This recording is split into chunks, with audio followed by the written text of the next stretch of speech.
When did fake it until you make it backfire epically? I was in a Skype job interview that involved multiple rounds in one session. I talked to person A, then person B, and then person C. During the interview with person B, I was asked to talk about one of my weaknesses after having already talked about one of my strengths. I explained that I'm very comfortable with creative problem solving, but sometimes I take for granted that the status quo exists for a reason. Person B responded, I see your point, but I don't think that's a problem in the grand scheme of things. You seem very entrepreneurial to me, and people with that motivation have a healthy skepticism for how things have to be. So that was a pleasant thing to hear, especially in an industry that involves bringing in new business and keeping clients. I thanked person B and told him I'd never thought of myself as entrepreneurial, but there was something that felt true about that description. Cut to my interview with person C. First question, what are some words that people might use to describe you? Well, one thing I've been told is that I'm entrepreneurial. I'm less of a leader and more a collaborator. I value creativity, and I went on like that. They answered, so you've said you're entrepreneurial. What business have you started then? I might as well have quit at that point. Once I said, none, nothing I said to person C was going to convince him that I wasn't full of crap. I told person C several projects I'd started that involved my personal initiative, taking risks and making proposals to people with the power to deny my idea or be a part of my team. The problem he seemed to have was that none of those things was literally a business. Guy I used to work with told me about when he used to work as an electrician apprentice at a plant. When there was nothing to do, which apparently was most of the time, the lead guy and him would walk out to a random spot in the plant with a ladder, a conduit bender, and a piece of conduit. Then one of them would stand on top of the ladder and the other one was on the ground holding the conduit, and they'd just chit-chat all day. If any of the bosses wandered by, they'd nod and pass the piece of conduit up to the guy on the ladder, who'd then make a show of trying to fit it in somewhere. Said that they both made it through 3 rounds of layoffs doing that, but they were ultimately found out. A lot of the big instances of fraud came from the fake it until you make it mentality. Elizabeth Holmes and Theranos were faking the technology until they could get it to work, Fire Festival was faking it until they could get the money together, Anna Delvey did intend to make it one day, but she Ponzi'd her way through until she'd get there. Dr. Christopher Dunch, or Dr. Death, was a horrible back surgeon, but he kept operating and working on patients anyway. I think fraudsters don't really intend to hurt other people, they're just grossly incompetent and trying to cover their own butts. Yep, I think this applies to the vast majority of failed Kickstarters too. Most of them don't start off as cons, they genuinely think they're going to make their project. Then reality sets in. The narrator has backed a successful Kickstarter that then launched a sequel that fell completely apart due to mismanagement, and a lot of people are calling a fraud now, despite its proven track record of actually working out for one time, kind of. At Nelson Mandela's funeral, people took note of the sign language interpreter that just seemed to be making random hand gestures instead of actual sign language. Turns out he had made quite a few appearances previously, and nobody had caught on that he knew literally no sign language. To me, this guy is just the poster child of fake it till you make it. This is apparently really common. A sign language interpreter for the city of Tampa, Florida, was fired after it turned out that she didn't know sign language and was just signing gibberish. Among the things they signed, according to Seth Imbrino, was the following. 51 hours ago, 0-12-22, indecipherable mess of hands. Murder 3 minutes and 14 weeks ago in old, more nonsense. Murder 4-5, 55,000, plea 10, arrest murder Bush, more nonsense, 3 age 24. I mean, it made perfect sense to me. I struggle remembering names. After first introductions, especially in large groups, I tend to forget them, and as a result, I just don't use names. It usually works out well until I remember them properly, but sometimes I'm put in the spotlight and things go south real fast. Just heard a podcast about a guy who lived on an army base for 3 years posing as a soldier until he got caught due to drinking and driving. The guy apparently was well known and went so far as to brief incoming soldiers on and even responded to a bomb threat since he posed as an EOD tech. The guy responds to bomb threats and gets caught because of a DUI. My gosh.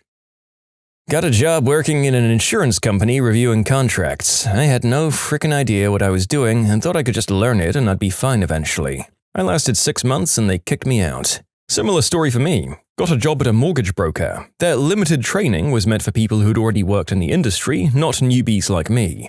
I'm good at test taking, so I passed the mortgage originator licensing exam on the first try. Had no idea what I was doing trying to sell mortgages though, and without income from commissions, I was making minimum wage. Eventually, the boss found out I was applying to other jobs and gave me an ultimatum. Quit looking for other jobs or quit working for him. I asked him for a box to carry my stuff out. The place went under in 6 months anyway. I went on to get a job I was qualified for that I've now had for 10 years.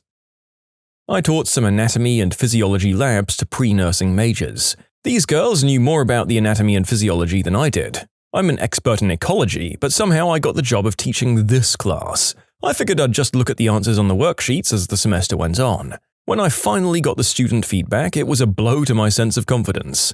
About half of them did indeed notice that I'd just been looking at the fricking worksheet answers. As a student, I had a professor in the exact same boat. First day of class, he said, "The buttholes are making me teach this class. I have a doctorate in physics. I don't know what I'm doing, but I have the notes from the last professor. Sorry, guys." Respected the hell out of him after he did that and didn't care that he 100% just read the answers. I hired a Mandarin translator for a game I'm developing. I ran her translations through Google Translate to find they were a good match. Too good of a match. Showed it to a friend of mine who's from China. They told me the translator just Google translated everything and that the end result was barely comprehensible. I play the piano, not well, but decently. I can't sight read, but I can practice from notes and play a piece of music. My friend was studying music in college and needed to find a piano player to accompany her during class. I told her I could do it because I played piano, but I didn't really understand what that meant. I assumed I'd be able to practice the music beforehand. They wanted someone to be able to play a piece of music on the spot, sight unseen, while she sang. I couldn't do it. I faked it for 2 sessions, and the instructor told my friend she had to get another accompanist because I was just not good enough. I felt like a real D-bag, I can tell ya. Went to visit my older cousin in LA. I'm a small-town girl. Before going out, he told me that the friends we'd be meeting were super snobby and would probably make fun of me if I told them I was from Culver, Oregon. Today I would tell him to get better friends, but when I was 18, I just wanted to fit in. We agreed that I'd tell them I'm from Portland. So the blonde bombshell in the group, 6 years older than me, starts talking to me while my cousin and his friends head off to buy shots. "So where are you from?"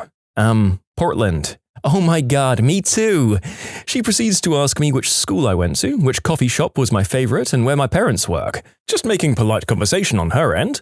Of course, I do the adult thing and confess, I made up an entire fake life story. My cousin got back to the table with the shots, and I've never been more grateful for the opportunity to put alcohol in my mouth and stop words from coming out. At seeing me knock back my shot like an animal, my cousin forgets our cover story and loudly proclaims, "Good God, you don't have to drink it like you do in Culver, just chill." I did not look at the bombshell for the rest of the night. I have seldom wanted the earth to swallow me up as much as I did in that moment. This reminds me of that guy who moved to a new neighborhood for just a few months and decided to take some Lucy in the Sky with Diamonds to break in. They thought it was a good idea to go for a walk, and when he went outside, his new neighbor greeted him. Being on one hell of a substance and a bit of an introvert besides that, he avoided conversation by speaking French, as he knew just enough to get by, and didn't plan on staying there for an extended period of time. This went on for about 8 months, longer than he expected to stay there, and eventually the neighbor had a friend of hers over who also spoke French and tried to start up a conversation with him. That's when he was like, "Yeah, I don't speak French, sorry. I have a friend who, when she's drunk, likes to speak Spanish. Except I taught her all the Spanish she knows, and I only took high school Spanish. Anyway, I was having a barbecue and she hits it off with my friend from Peru. She speaks a little Spanish to him, they exchange numbers. She uses my wife, who speaks Spanish, to text him back and forth. They set up a date. She showed up to the bar before him. When he walked in, she gave him a hug and whispered, 'I don't speak Spanish.' And he whispered back, 'Oh, I knew the whole time.' Got a part-time job as a bartender to help with bills. Told them I knew how to bartend. I can pour a whiskey and coke and beer, so I just figured I'd pick up the rest as I went along. Right? Right? Well, the first week I was serving to get to know the menu, someone called in sick. The owner makes me bartend, so I'm doing fine, it's just beers and a few mixers. Then a party of about 40 people came in from a wedding and started asking for all these different shots and different specialty drinks. I totally crapped my pants. The narrator got through a better part of a decade in hospitality with a lot of bartending involved and still has basically zero idea how to make any cocktails, so I feel your panic, man. I was 8 years old and I told my dance teacher that I could do a backbend. I couldn't, so she moved me up a level in acro and put me in a special role for our recital. For the next week, my mum tried to help me get a backbend, but it was not happening and I had to come clean. Luckily, the teacher didn't get too mad. I had to move back down a level, but I still got to keep my special role. Okay, I guess it didn't ultimately backfire, but it's a pretty good story I was told in film school aeons ago. Back in the 80s or 90s, a guy snagged an interview for a camera operating job at a TV production company that was way above his experience level. The interviewer gave him a camera and said, "Okay, take this apart and lay it all out for me. You have 20 minutes, and left him there. After panicking for a minute, he walked down the hall, found a technician working, and asked him to take apart the camera for him, which he did. The interviewer comes back and says, "Oh wow, good work. Now put it all back together," and goes off to put out some other fires. Our guy tracks down the tech, who obliges again, and he was hired. When I heard this story, the guy had worked in the field for 15 or so years, so I guess things worked out. That's manager material right there. He delegated. You can submit your own stories to be featured here on the channel. The story submission link is in the description below. And if you want to listen to some vibey music in the background, check out easymode, also linked below, and subscribe.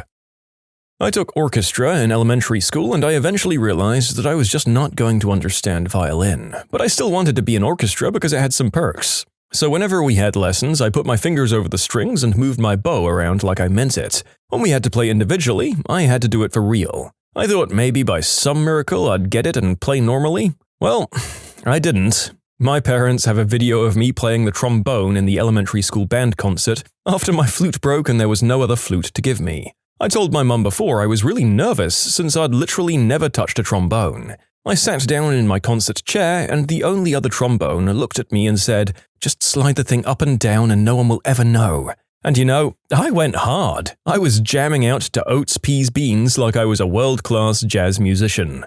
My parents still bring it up that I faked it so hard. My teacher eventually caught on, and since we still had no more flutes, I was transferred to percussion and played the triangle. Yay. I worked as an accountant with a theatre background. I'm 6 years in and I'm working solo with nobody above me in the company besides the owners. I have an audit, a $16 million LOC to acquire, and another company we just purchased. This is the tipping point, I'm sure. Jesus. Is anyone on this plane a doctor? I'm a doctor. A real doctor or a PhD? I'm, PhD. I had a job that I was way underqualified for, yet I was still surprisingly given the offer. 8 months in, the fact really started to show that I wasn't the assumed genius or savior the hiring manager thought that I was. Fortunately, I got offered a different job by someone who wasn't really desperate to hire.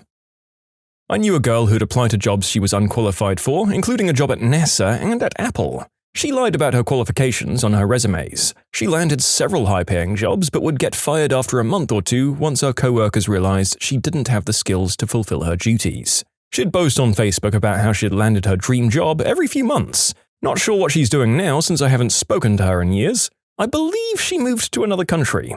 Oh, and she took credit for the Mars rover and for the Beatles on iTunes. That's amazing. I'm actually jealous of her ability to not give an F about getting caught like that. I'd be so mortified if I was found out. I'd hide in a meat locker until I withered and died of it. The humiliation would be too much to even cope with, and some people just shrug it off and are like, "Whatevs, on to my next dream job." The guys who act like they're ex-special forces on the first day of basic training because they were in Junior Reserve Officer Training Corps in high school. I remember one of them saying, "I've basically already done this every year since I was a freshman," as we got off the bus. That idiot washed out by week 2. Dating a close friend that I wasn't even remotely attracted to. I thought the feelings that I was supposed to have would kick in, but they didn't. I got into a similar situation. I'd never been in a real relationship in my adult life, nor had I developed feelings for anyone since high school. Over the course of a few years, I slowly got tired of waiting for love to happen, and also felt self-conscious that I couldn't find someone I felt for. Then a friend of mine asked me out one day and I thought, oh, what the hell, coffee is cool and so is she, let's give it a try. I thought that if love wouldn't come, we could try to come to love. It didn't happen though. What did happen was a lot of hurt. She wanted more from me than I could give and at a rate faster than I could give it. I felt guilty and miserable just being with her. That I didn't feel the same way about her that she felt for me, and at the same time frustrated that she refused to take things more slowly. Those feelings never came, and after a fight, we decided to break things off. Climaxing in the bedroom. If you fake it at first, you're never gonna make it. I was working on a tight budget on a magazine I edited way back when. We couldn't afford a fashion correspondent, so I did it myself under an assumed female name. I'm a man, and didn't tell anyone. Surprisingly, it was quite well received. Ran for 3 months or so before I got invited to a clothing launch. That was awkward. I mean, Fire Festival definitely comes to mind. That was just straight up fraud, though. Turns out you can't solve all your problems in your organization by telling everyone they should be more positive and only come to you with solutions to your unrealistic ideas. Who knew?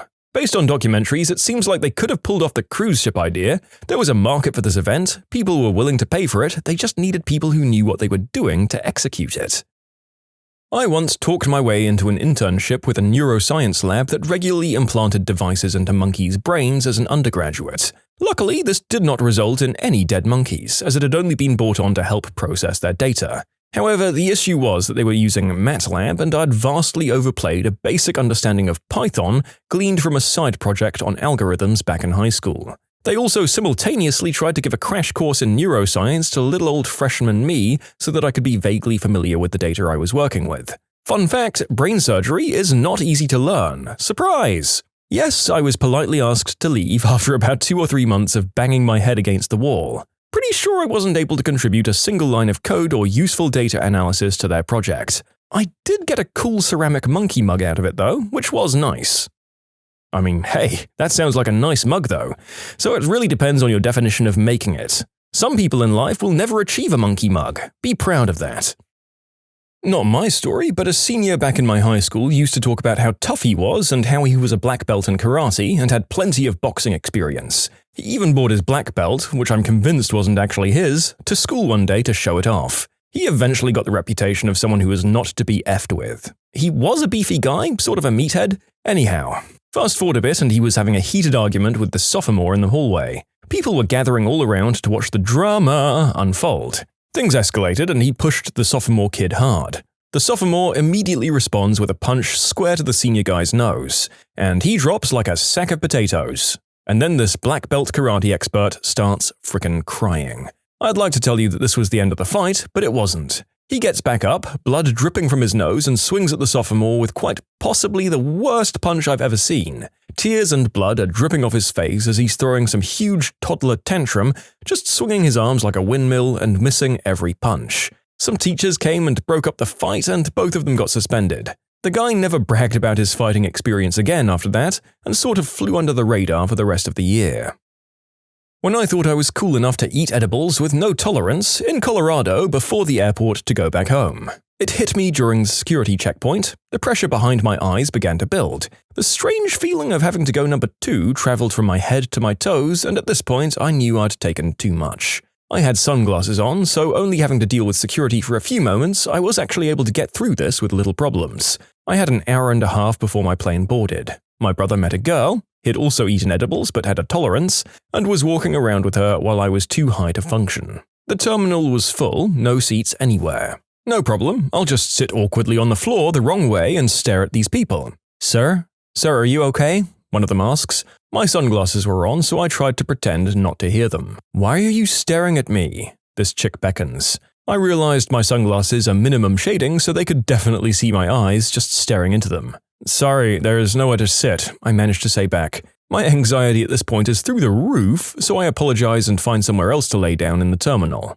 I find a spot near the front of the terminal, near the boarding area and help desk, so if I take a nap, I know I'll be woken up by the line that forms and maybe someone will help me. There's maybe 50 to 60 people near me, all in the rows of seating, and I position myself legs first at them, with my head on my backpack, and I take a nap. I don't know how long I napped for, maybe 10 to 15 minutes. I woke up startled to an extremely loud sound. It sounded like a plane had hit the building from the vibration. Turns out I'd let out the loudest and most pungent butt guff I've ever heard deep out of my insides. I don't move. I have sunglasses on still, and I'd forgotten the encounter with the chick earlier, so I act like I'm asleep.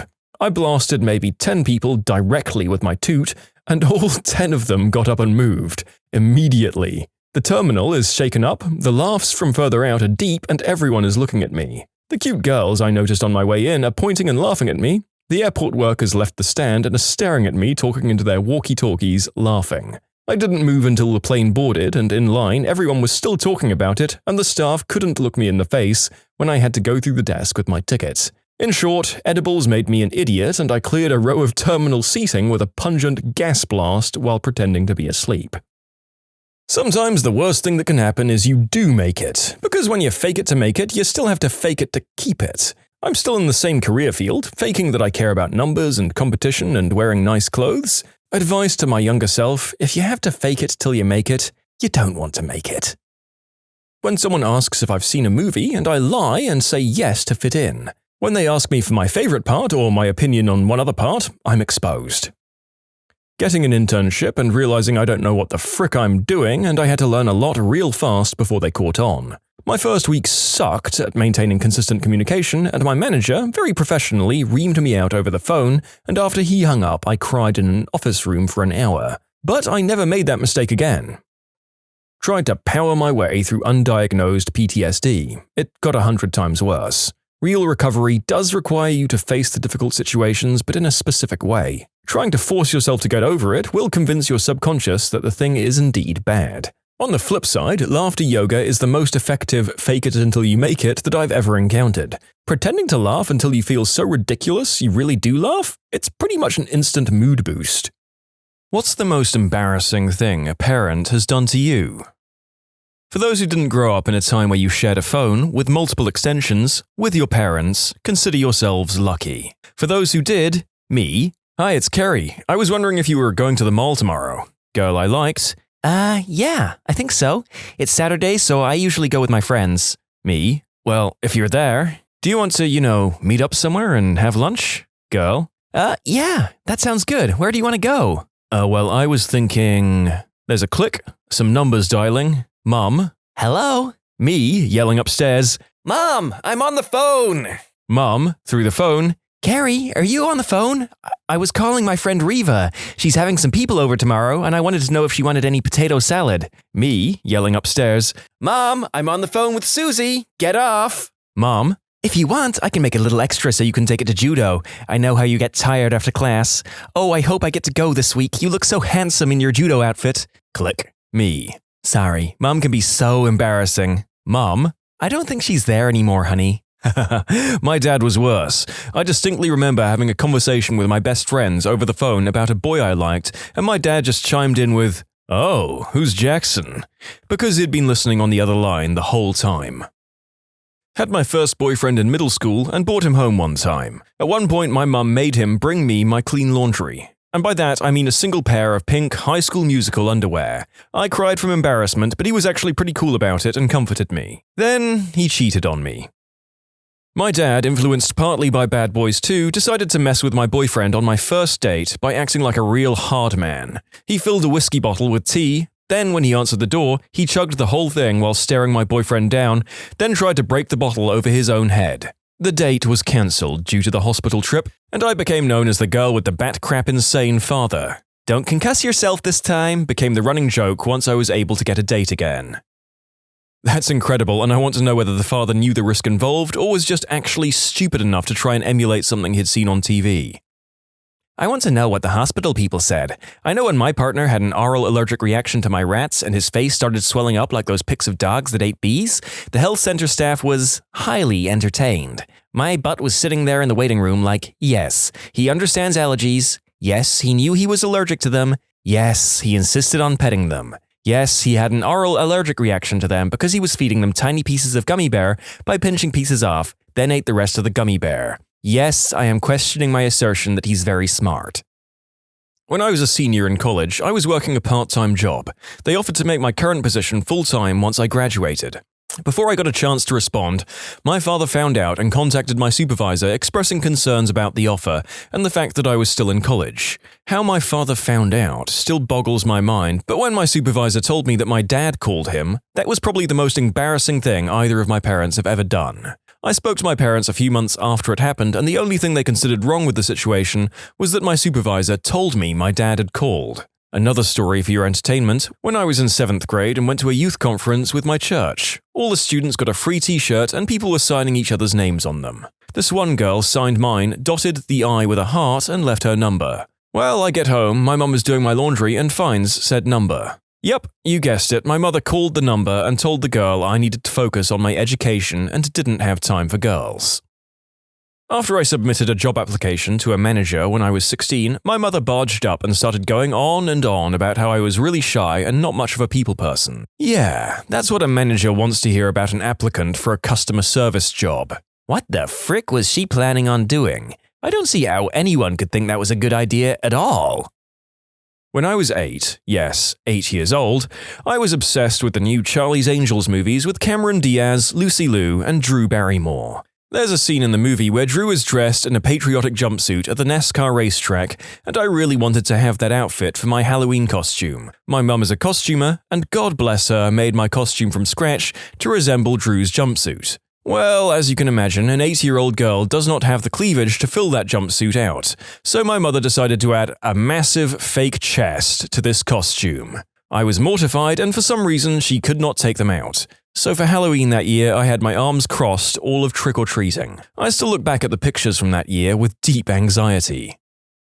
She Googles my boss's number, called him in his office, and asked him to put me on the phone. In his office. I was in a meeting with a client. I didn't answer her call on my cell phone in the middle of a workday. She wanted to gripe about my stepfather and wanted to talk now. No emergency or anything, she just wanted to talk and gave zero craps about the consequences of her actions, as per fricking usual. And that's the day my boss and pretty much the entire company lost respect for me, when the mum of their co-worker called him on his boss's office to talk about personal crap. A few months later, I resigned. There was nowhere to go in that place anymore. My mom did this to me when I was 18. She turned up at my job on my day off and talked to my boss about all her personal problems while being really clingy and trying to win his approval and start dating. I was on probation and the manager had no time for that crap, so I got a call to not come back. I had no idea that it had happened at the time, and it wasn't until a few weeks into looking for work that she decided to tell me about it. She had always done embarrassing crap like that my whole life,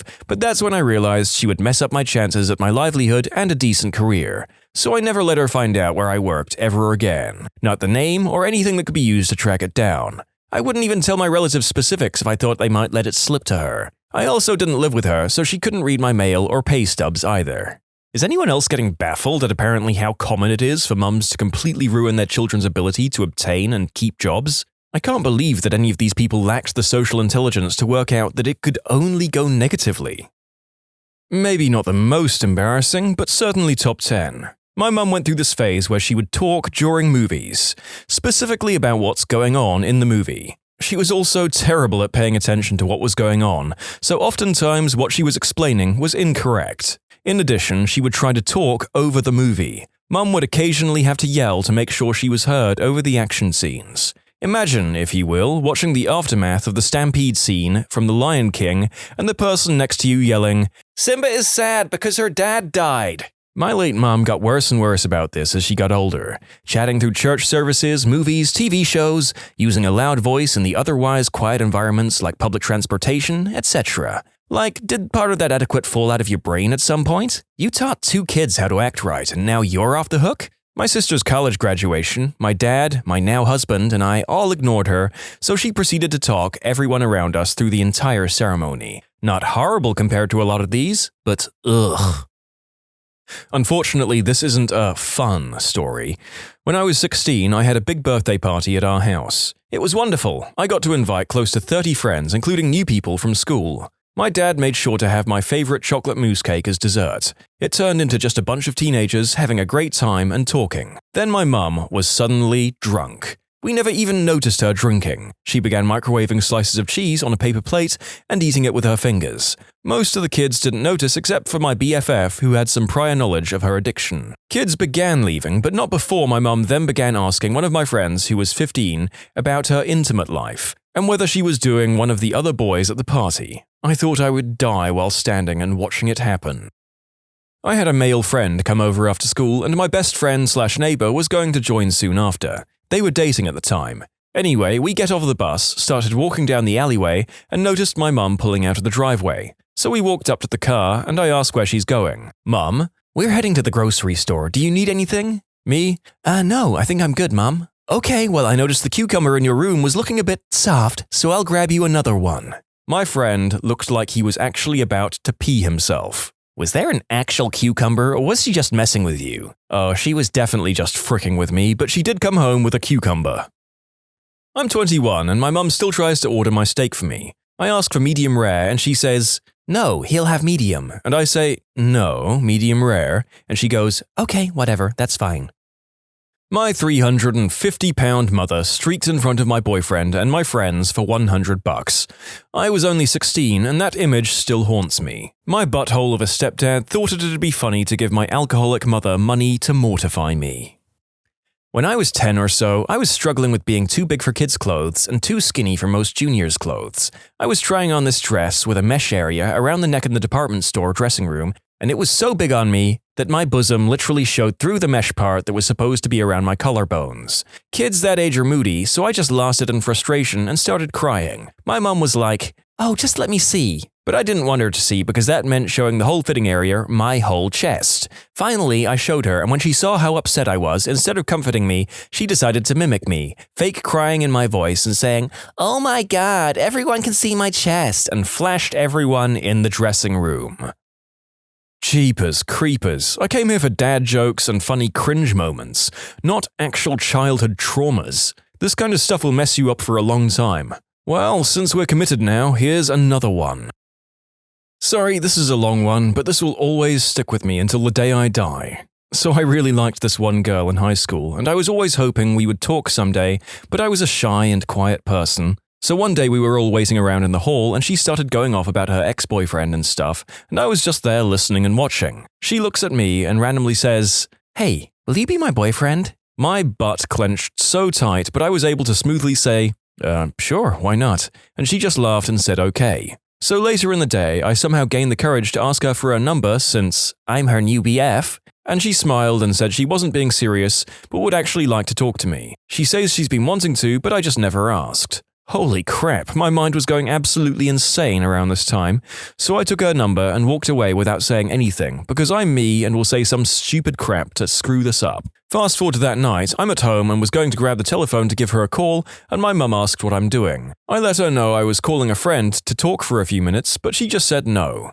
Didn't give me a reason, just said no and took the phone back. Now, my mum was going through bad menopause at the time, so she was really mean, unstable, and emotional person for most of my teenage years. Anyway, I asked her about it and she said, I'm not allowed to talk on the phone, but I wasn't in trouble, just wasn't allowed on it. So I did what any teenager does and waited until she fell asleep to go get the phone. So I give her a call and she says she's happy to hear from me and that we can finally talk without our friends bothering us. We talk about the teachers, friends, our schedules, and her general life, etc. I'm really just agreeing and laughing at this point because I'm in utter shock that I'm actually speaking with her. Well, I'm guessing my voice or laughter carried over to my mum's room, and she bursts through the door so hard that I jump and drop the phone. Loud as any person can be, "Why the frick are you on the phone? I told your stupid butt you can't use the phone! Why are you on the fricking phone?" I was not expecting that outburst at all, so I just said I was talking to a friend and asking them for help with homework.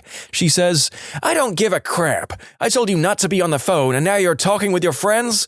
Who the frick are you talking to so gosh damn late?" For some dumb reason, I gave her the girl's name and not like another male friend's. She was pretty much turning red at this point. "You don't listen to me and now you're on the phone with some B-word? I don't want no B-word calling our house. Hang up right now and tell that B-word don't ever call here again." She slams the door shut, and I look down to see that the phone is still connected. My heart dropped. She had heard the whole fricking thing. So I pick up the phone and sheepishly say, "Hello?" She only said, "Wow, that was, okay, see you later," and hung up. The next morning she avoided me like the plague. She never talked to me again after that, and we never spoke on the phone again. A part of my soul died that night, and I don't think it will ever be fully restored.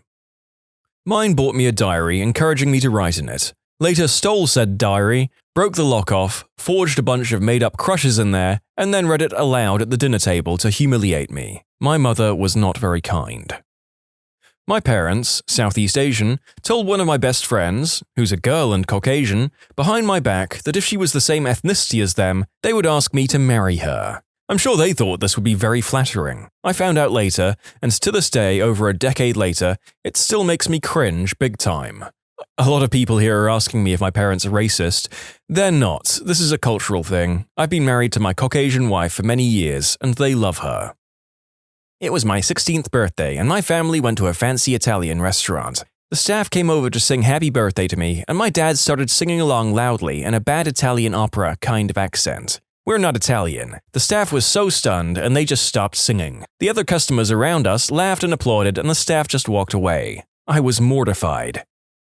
When I was young, we had a pajama day at school, but I always just wore my boxers to sleep. Well, obviously, a kid can't show up to school in just underwear, but I was a little too dumb to understand that. Why my mum allowed me to go and even drove me there, I have no idea. It was the most embarrassing day of my life, and the school had to call my mum to come pick me up halfway through the day.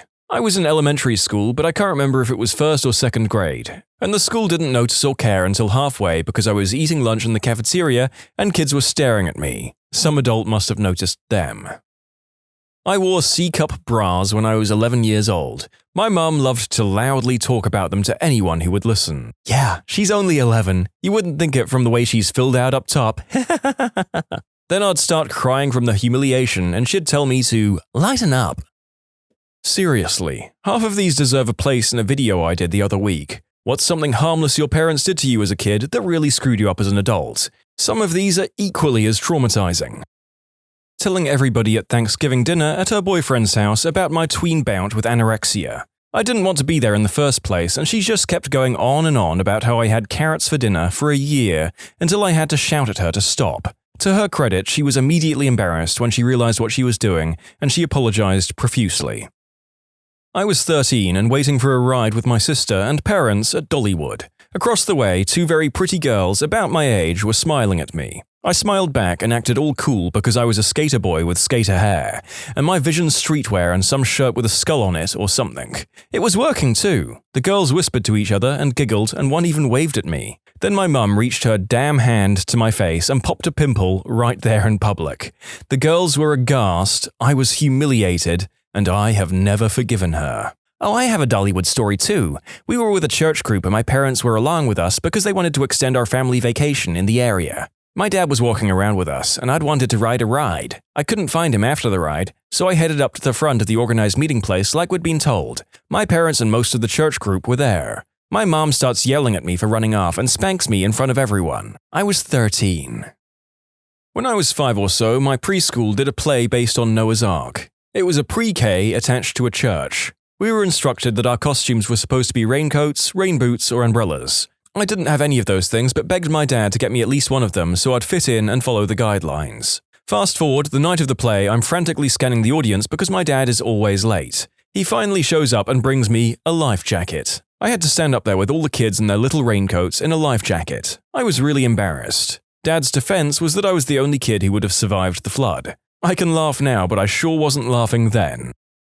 My father was a huge racist and used pejorative terms to describe other people. I knew about the words for African Americans, Chinese people, and Japanese people, so I never said them. Little me didn't know about the other words. I used one in class to answer a question my history teacher asked, and he was properly horrified. I was immediately removed from class and my confused butt was grilled for hours about my word usage. I finally said I didn't know what I did wrong. My dad says it all the time to describe people from that country. They called my mum and I had to go home. There was a shouting match between my parents and my dad's mother that night and I was beaten soundly by my father. Mum made me call my 8th grade social studies teacher at home to ask if I could use him as a job reference. He lived with his parents still, and I asked for him by first name. He waited for me at my locker the next day to tell me to never phone his house again, parents' house, and never call him by his first name again. Didn't get the job either. Mum denies this ever happened and claims she would never demand I do something so strange. Don't you hate it when your parents become revisionist historians? I came home from school with head lice. Instead of telling the teacher, who would send a letter home to everyone without it specifically naming which child they noticed had lice, my mother rang every person in my class that she had the phone number of. She would have a chat with the parent, all, "Yeah, she has head lice, so you need to check your kid." I probably got it from someone in my class, and the whole class likely already had lice, but kids don't realize that, so the whole class were calling me dirty and saying that I'd infected them. It was horrible. I was hysterically crying while she called people. I didn't expect so many people to read this, so to address the concerns, she never did anything bad ever in my life except this, and she kept saying, "Don't be stupid, I'm just telling their mothers so they can sort it," and presumably didn't expect them to tell their 7 or 8-year-olds who it was. Clearly someone did because the whole class knew it was just me by the next day. Seems there's a lot of comments below with similar stories of adults having no clue how oddly shameful it is to have lice when you're little, which sucks, but kids will jump on anything to be mean sometimes. I have aggressive Crohn's that started showing up around 8th grade. My mum took me to all of my doctor appointments, which were all pretty embarrassing because no teenage boy wants their mum involved in their butt-related illness. One particular visit, we were about halfway through the appointment when she whipped out a Cool Whip tub. Turns out the following night I used the bathroom and it didn't all go down, so she thought it would be helpful to load up that in our poor people Tupperware and haul it into the doctor so he could look over it. He had the confused, "What am I supposed to do with poop in a Cool Whip tub?" face for a good 5 to 10 seconds, then politely dismissed it. Who would have thought there isn't any medical knowledge to be gained from fishing poop out of the toilet, refrigerating it overnight, and schlepping it up for an office visit? When I was a senior in high school, I had left the lights on in my truck all day and had to call my dad to come and jumpstart my car. Now, my father is 6'1" and has a very large belly. Mother Fricker rolls up in cloth shorts and no shirt to jumpstart my car. Then there was a time a few years earlier that my mother had him sent up to school to give me a sandwich before a football game. The man's boxers were longer than his shorts. "He's always there for you when you frick up though, isn't he? He'd give you the shirt off his back if he was wearing one." This is actually something people have said about him. People who quit their jobs on the first day, what was your "I'm out of here" moment? I used to work at a craft store as a cashier, but quit when I moved. Ended up going back a couple of years later to make some extra cash, but this time in the framing department. During the interview, they swore up and down I would only ever be a backup cashier because I refused to have a full cashier shift. First shift after the interview is listed as framing, but I'm put on cash and told that actually most of my shifts would be cash since they'd found someone else for framing. I spent the next 6 hours giving everyone who came to my register 20% off everything and then never went back. Not technically first day, but second day. When I was 20 or so, I got hired to be a temporary floor member for Forever 21 during the holiday season. My training started a week before Black Friday, so the store was already kind of in chaos. On my first day of training, I walked in and the floor manager gave all the new hires a tour, showing us the facility and layout of the store. After this, I was assigned to a veteran floor member to shadow and get an idea of what my job was and what my duties would be. As soon as I was assigned, the manager dipped, never to be seen again. An hour and a half into my shift, my shadowee got an emergency family call and had to take off for a week. When this happened, I found some other floor manager and explained the situation and asked them who else I would shadow. The manager's response was, "Just do what you can by yourself, you'll be fine, everyone else is busy." Figured we'll be okay, so I'll try. I don't know if any of you have shopped in the women's section of Forever 21, but during seasonal sales they'll have multiple articles of clothing that all look exactly the same, with slight differences. Example, a white cardigan with 4 buttons that looked literally the same as a white cardigan with 5 buttons. The best part was these different items were often placed in completely separate parts of the store, and it was the job of the dressing room to return the unpurchased items to the correct section so the employees could put them back on the shelves. Well, these employees fricking sucked, and I didn't know if they were part of my section or not, so I'd spend a ridiculous amount of time trying to find where they'd go before realizing, wait, this isn't even my section. I've checked literally every rack. So I'd put it back on the sorting rack and moved to the next item. More than 50% of the stuff I was told to reshelf wasn't my section. I just did as best as I could and got ready for my next miserable day. The next day I come in and the store manager pulls me to her office and told me how slow I was the day before, and if I want to keep working there, I need to be very fast. I explained my lack of training and unfamiliarity with the store, and she told me if I didn't know where the clothes were in sections, I should come in on my free time and memorize where stuff was at. I spent the rest of my shift putting clothes in random fricking places, then never came in for a third shift. Frick that place and frick their management. Nothing as satisfying as hearing a person do what we've all wanted to do at times, flipping off the manager for their unreasonable bullcrap and leaving. My first internship was at a Brazilian teen detention center. It's akin to a prison, but Brazilian law has some distinctions between crimes committed while as an adult or a teenager. Teens go through socio-educational measures. I was walking through a courtyard with my supervisor when some doctors came running, flailing their arms and screaming while officers came running from the opposite direction. I get pulled by my supervisor who just tells me to run back to our office. These teens, as young as 12, had escaped their block. A few minutes later, an officer comes knocking on doors and the officers and yelling for everyone to run outside because a fire had broken out.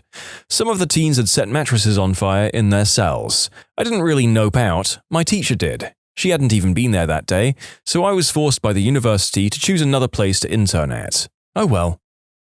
I was 17 and working precast concrete. Refused to use a rusted-to-crap ladder. Supervisor called me a wuss, got up 7 rungs before his foot went through a rung, heard his foot snap as he fell. I called an ambulance and walked to my car in the parking lot.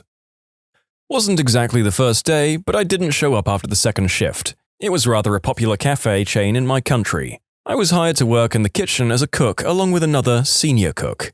Let's put aside the fact that I had zero cooking knowledge whatsoever. The senior cook was leaving the kitchen every 5 minutes to smoke. I was just there alone, in the kitchen. Orders are printing fast and I'm standing there not sure what to do first. And the waitress comes over yelling at me to cook stuff I don't have any business cooking, definitely not on my own. Later on, the senior cook told me they had at least 2 rats running around the kitchen. Showed me they pooped on a plate. I never came back, and I'm glad the place got shut down.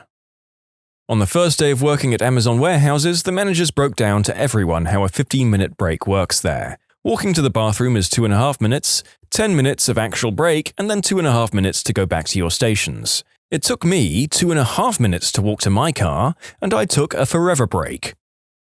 Summer job working for a landscape architect. Got to the job site and he asked me to dig a hole in some rocky dirt.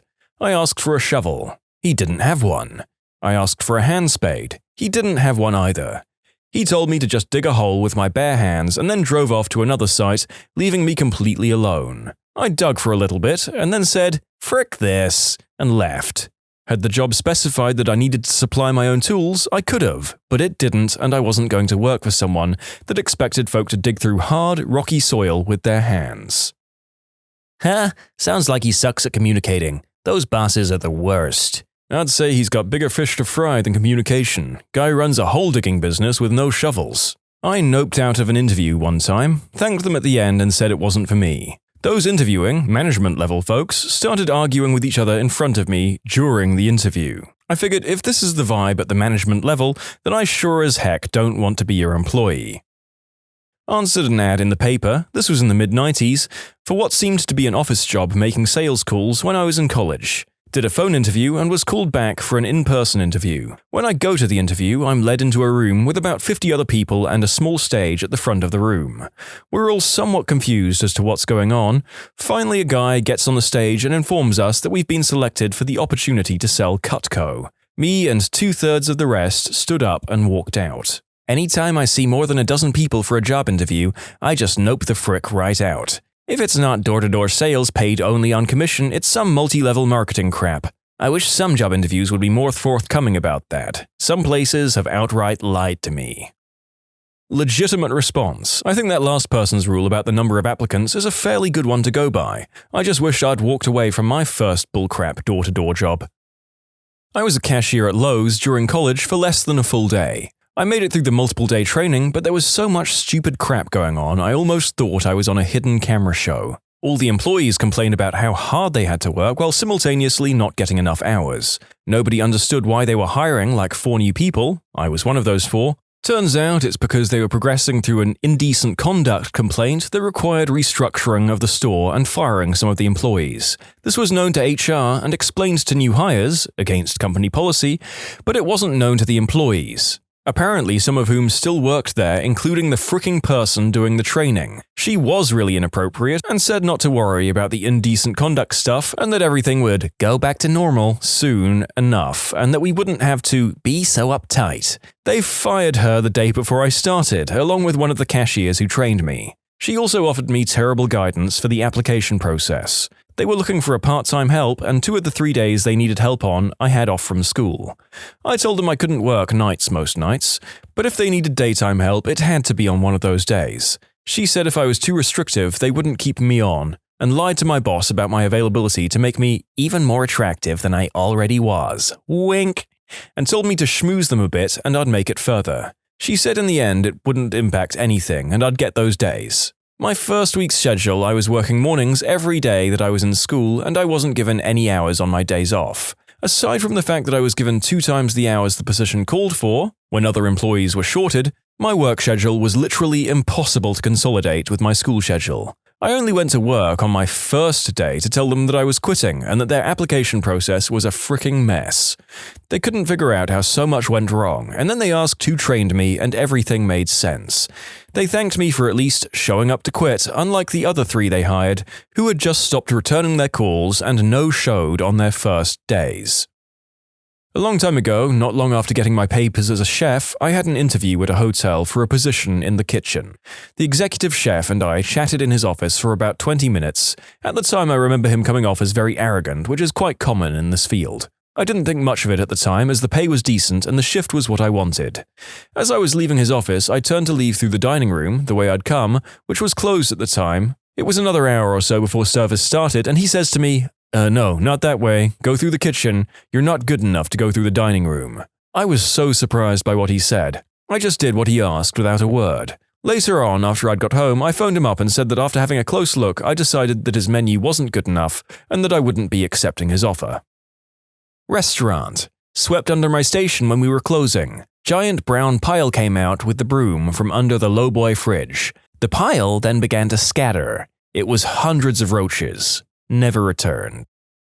My first ever job. I was 13 and would be delivering phone books from the back of a van through people's letterboxes. So I'd be in the back of the van with the phone books, and there was an older guy slowly driving while I went back and forth to the van/houses with the books.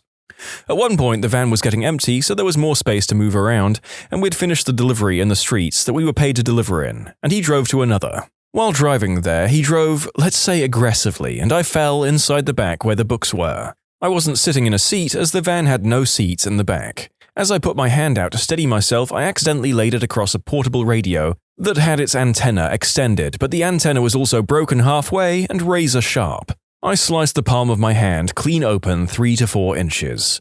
I can only describe what I saw as gruesome. I said to pull the van over and I needed help.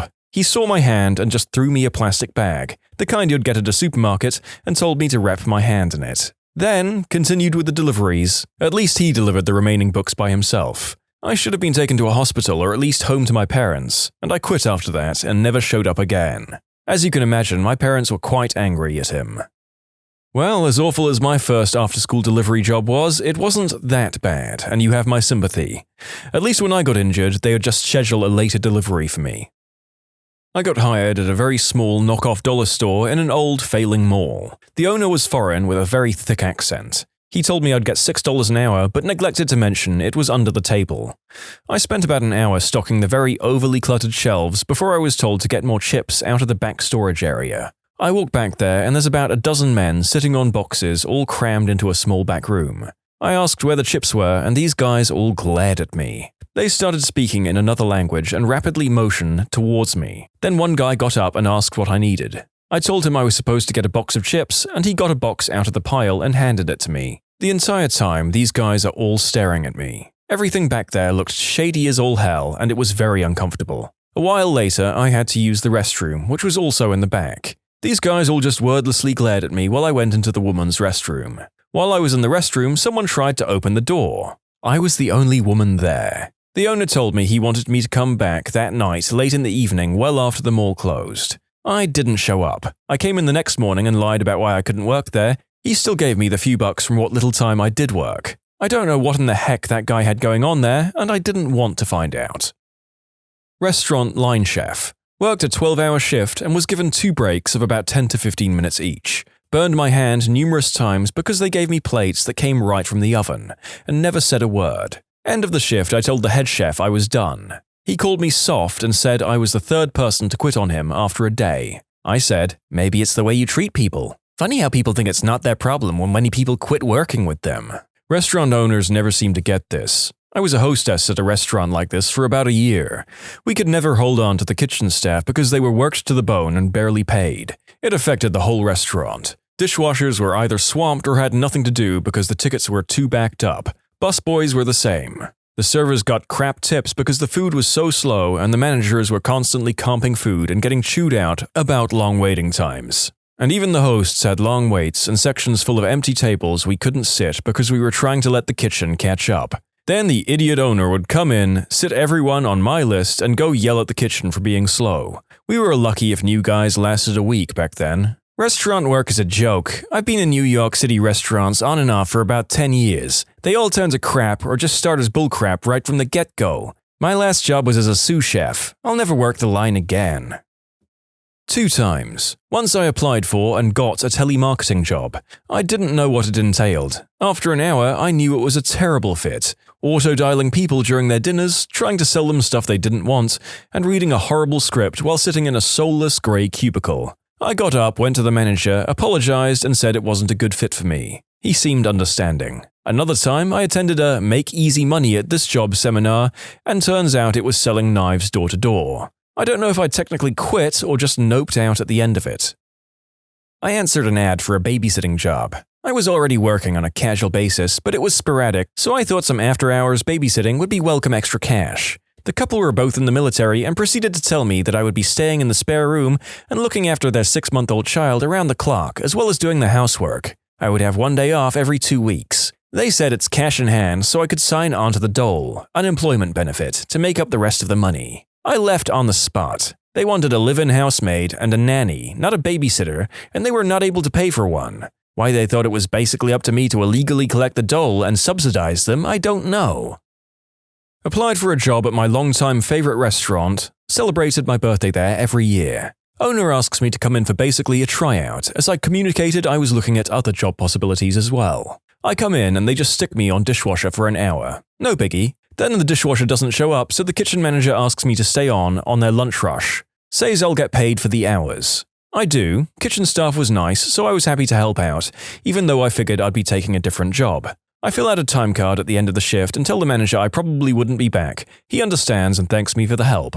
Fast forward a couple of weeks and he tells me to email the owner after I ask him if I should pick up my measly paycheck. I do, and she basically tells me to frick off over text. Tells me it was staging and that she had told me I wouldn't be paid. I respond that I understand, but that I stayed for an extra 3 hours which I was told I'd be paid for. She stops responding, and I decide I want to be petty over the $40, so I get the state labor department involved. Dude goes in there and makes her pay me for the hours, including the first staging hour. Couple weeks later, I got my $40, never went back to that restaurant. In hindsight, I'm very glad I did this, and sharing the story with others in my city, I learned this practice was very common with local restaurants. Hopefully, others learn to stand up for their labor too from my small experience. Secondly, this restaurant closed down a couple of weeks after I got that paycheck. The owner made a long-winded complaint on the Facebook page about how the food culture had changed in the city and her restaurant didn't fit in anymore. Total bullcrap, they were always popular. Most people theorized the terrible mismanagement and employee abuse caught up to her.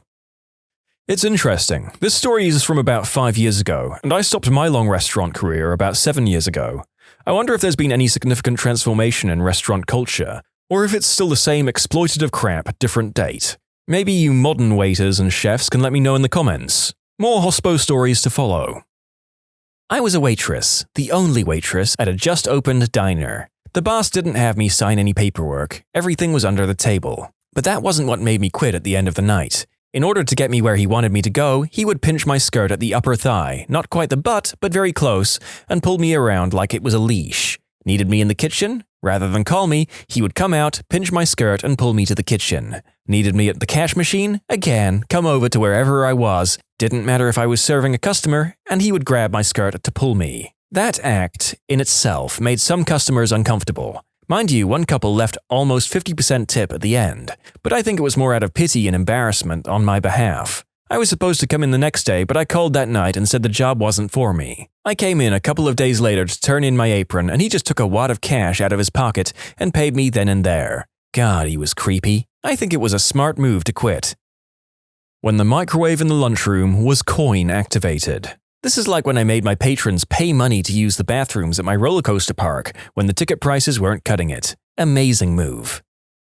Had an orientation for an alarm company. Next day, the manager calls and says don't worry about going into the office and to meet at Planet Hollywood. They like to get to know the employees better over lunch. Next day, I go into the office and another employee who I had not met says, "You must be Steve." I was like, huh? They responded, "Light-skinned, pretty boy," is how the manager described me. In the same conversation, I found out no one else had ever been invited for a get-to-know-you lunch. And I was out. Got what was supposed to be a prestigious political internship that came with a security clearance and everything. Found out at orientation that the part-time internship was really 40 to 60 hours unpaid, and that no intern had gone on to work with the organization and weren't really given a leg up for other federal posts. We were supposed to facilitate meetings with heads of state, coordinate conferences, and assist the actual employees with composing published research papers for which we would not be credited. They were definitely drinking their own Kool-Aid, so I bounced right on out of there.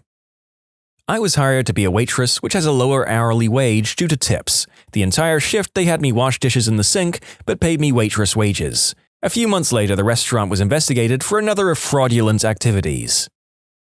I interviewed for a professional marketing assistant and got the job straight away. I was under the impression that I would be an assistant to the man I was interviewed by. When I showed up for my first day, the same waiting room I was in the previous day was full of people. I quickly learned that we were all hired and I would be a door-to-door salesperson selling some pretty useless crap. I spent my entire day inside a Starbucks applying for other jobs and went home, got paid, but never came back.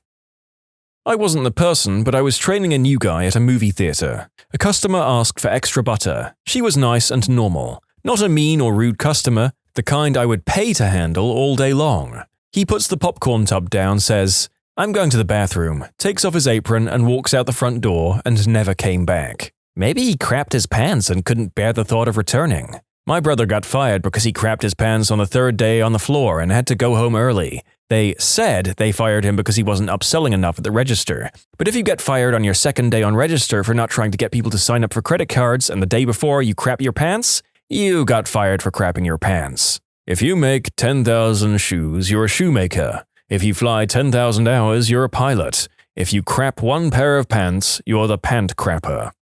How have you observed or used body language to your own advantage? The most amazing occurrence of body language I've witnessed was a friend back in high school that could control our group of friends. Whenever we were standing in a circle and he wanted to speak, he would simply take a step or two towards the middle. This would cause everyone to quiet down, effectively giving him room to speak uninterrupted. We didn't catch on for a while, but the way he was able to perform it so subtly was amazing. I believe this has to do with personal space and how we instinctively react to an incoming presence.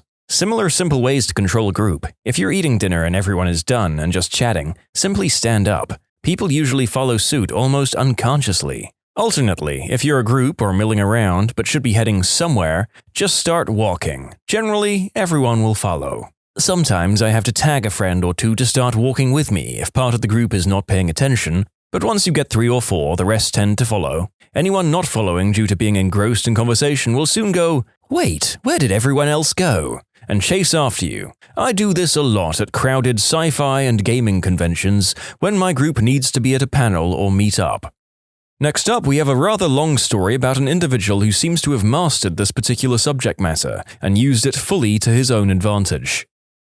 I once sat next to a guy in my college class that was unreal with things like this. For instance, once before class, while we were waiting outside the room for the professor to arrive, he saw a pretty girl coming down the hall. Immediately, he goes, "I'm going to go talk to her," but doesn't move. I'd always known the guy was suave beyond my years, so I'm really curious as to what his icebreaker is going to be and waiting to see this in action. Being a bit unsure of myself in my early college years, this was like Houdini personally giving me a behind-the-scenes look at a magic trick. The girl was very pretty but had sort of a sour look on her face. In my head, I'm like, no pickup line in the world is cracking this iceberg. Then I watched the true master in action.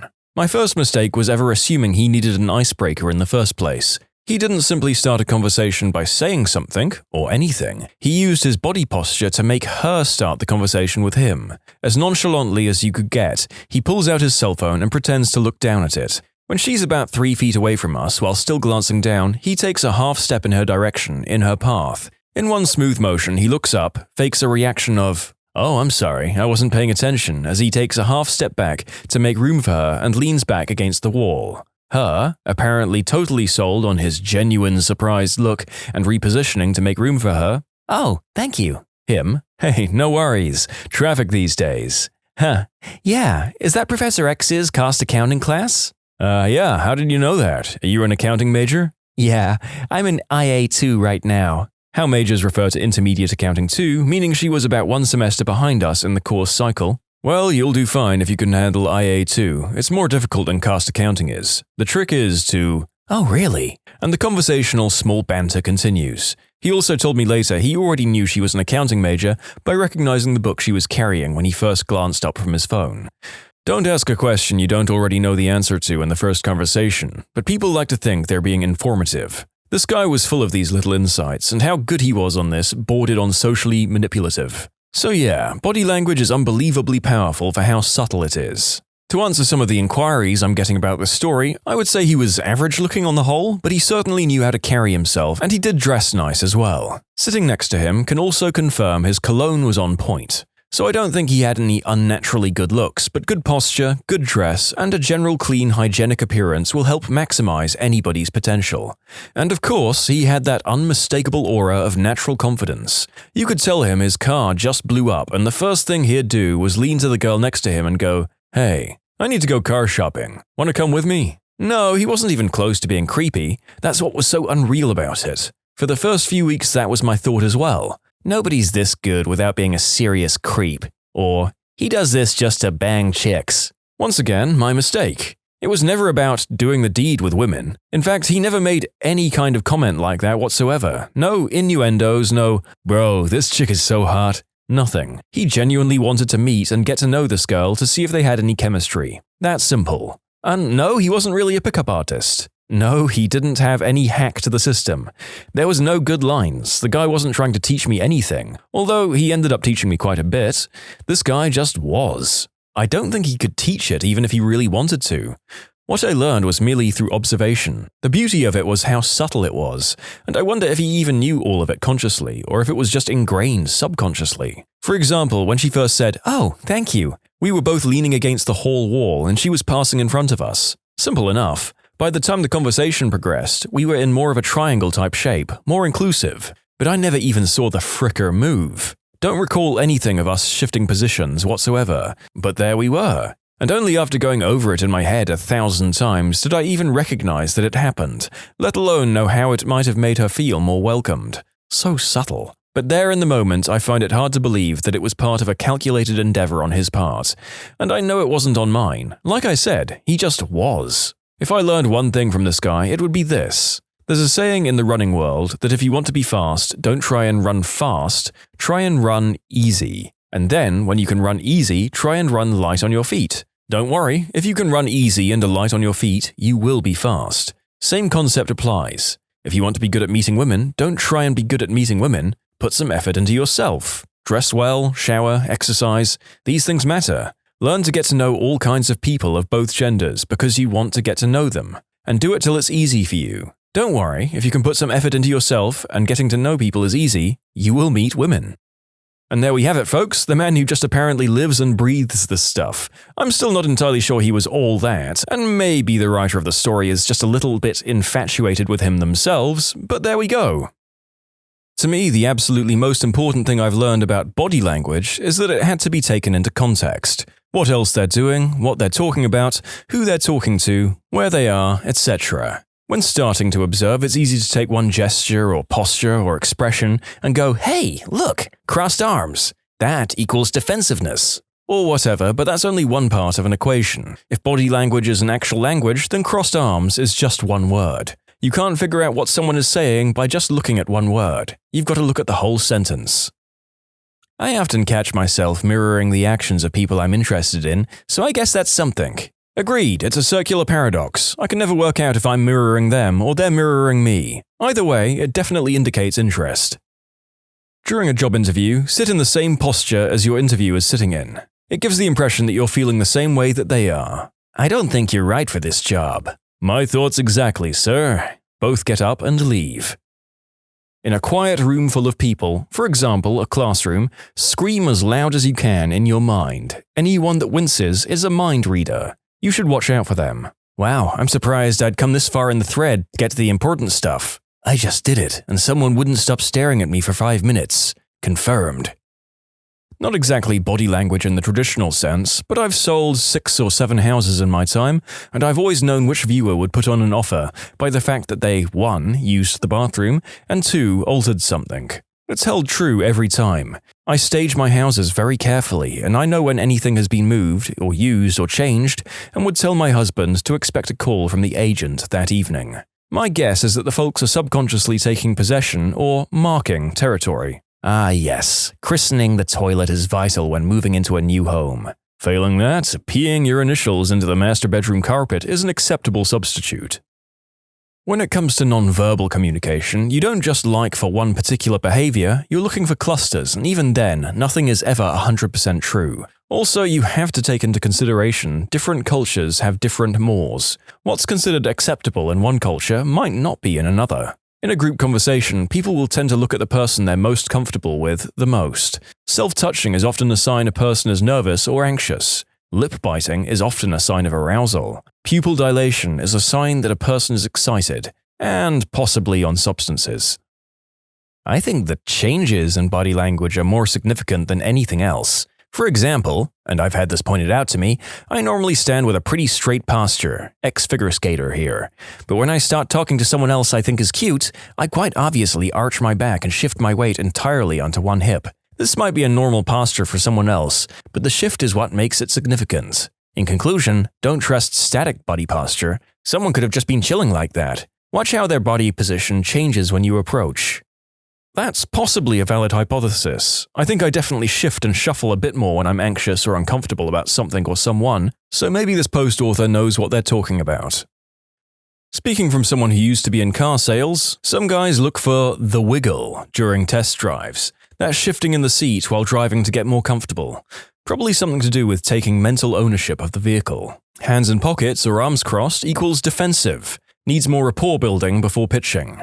Some people are so intimidated about walking into a dealership that they prefer to walk the lot after business hours at night. That's fine too. We had a computer programmer so overly stimulated that we recognized that and organized a quiet room for him to sit down and discuss his options. He bought the car and thanked us. Some things like handshakes are culturally specific. I always greeted someone with a firm handshake and look in the eye. Clients from India generally give limp shakes because that's more usual if they shake at all. Chinese and Japanese prefer no bodily contact in business. A quick bow or nod usually suffices. For farmers, whoever speaks first loses. There was a guy who regularly came in to look around and all these sales guys tried to pitch him. He eventually bought from the one guy who kept his mouth shut and ignored him. Not sure how that works. Always know who the boss is. Do not assume it's the man or the woman based on who's talking the most, based on hetero norms. Both parties need to be engaged. Very low chance of a deal without the spouse, regardless of what someone says about being able to make a decision. Work and loss prevention. This one, among many, many others, is almost always true. When a person has made the decision to shoplift and is about to conceal, they look like they're peeing in the pool. Every time. LP is all about body language. Or they're like me and they're paranoid that they changed their mind about that thing they were going to buy and put it back, but then picked it up again and now everyone thinks I'm shoplifting, but I swear I'm not. And no, I do not need assistance and I'm a normal average customer, just going about my casual business in your fine establishment. I don't want to go to prison. I won't make it in prison.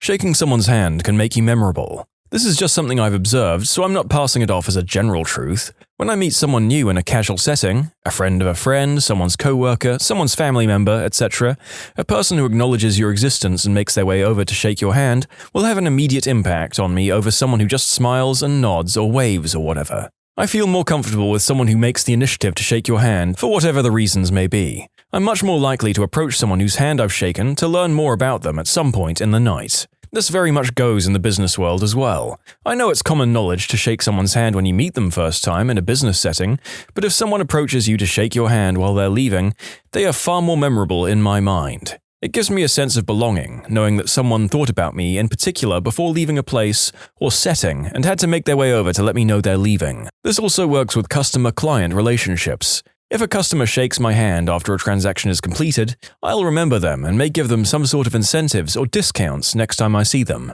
Americans love a firm handshake, but the same custom is not necessarily true in other countries.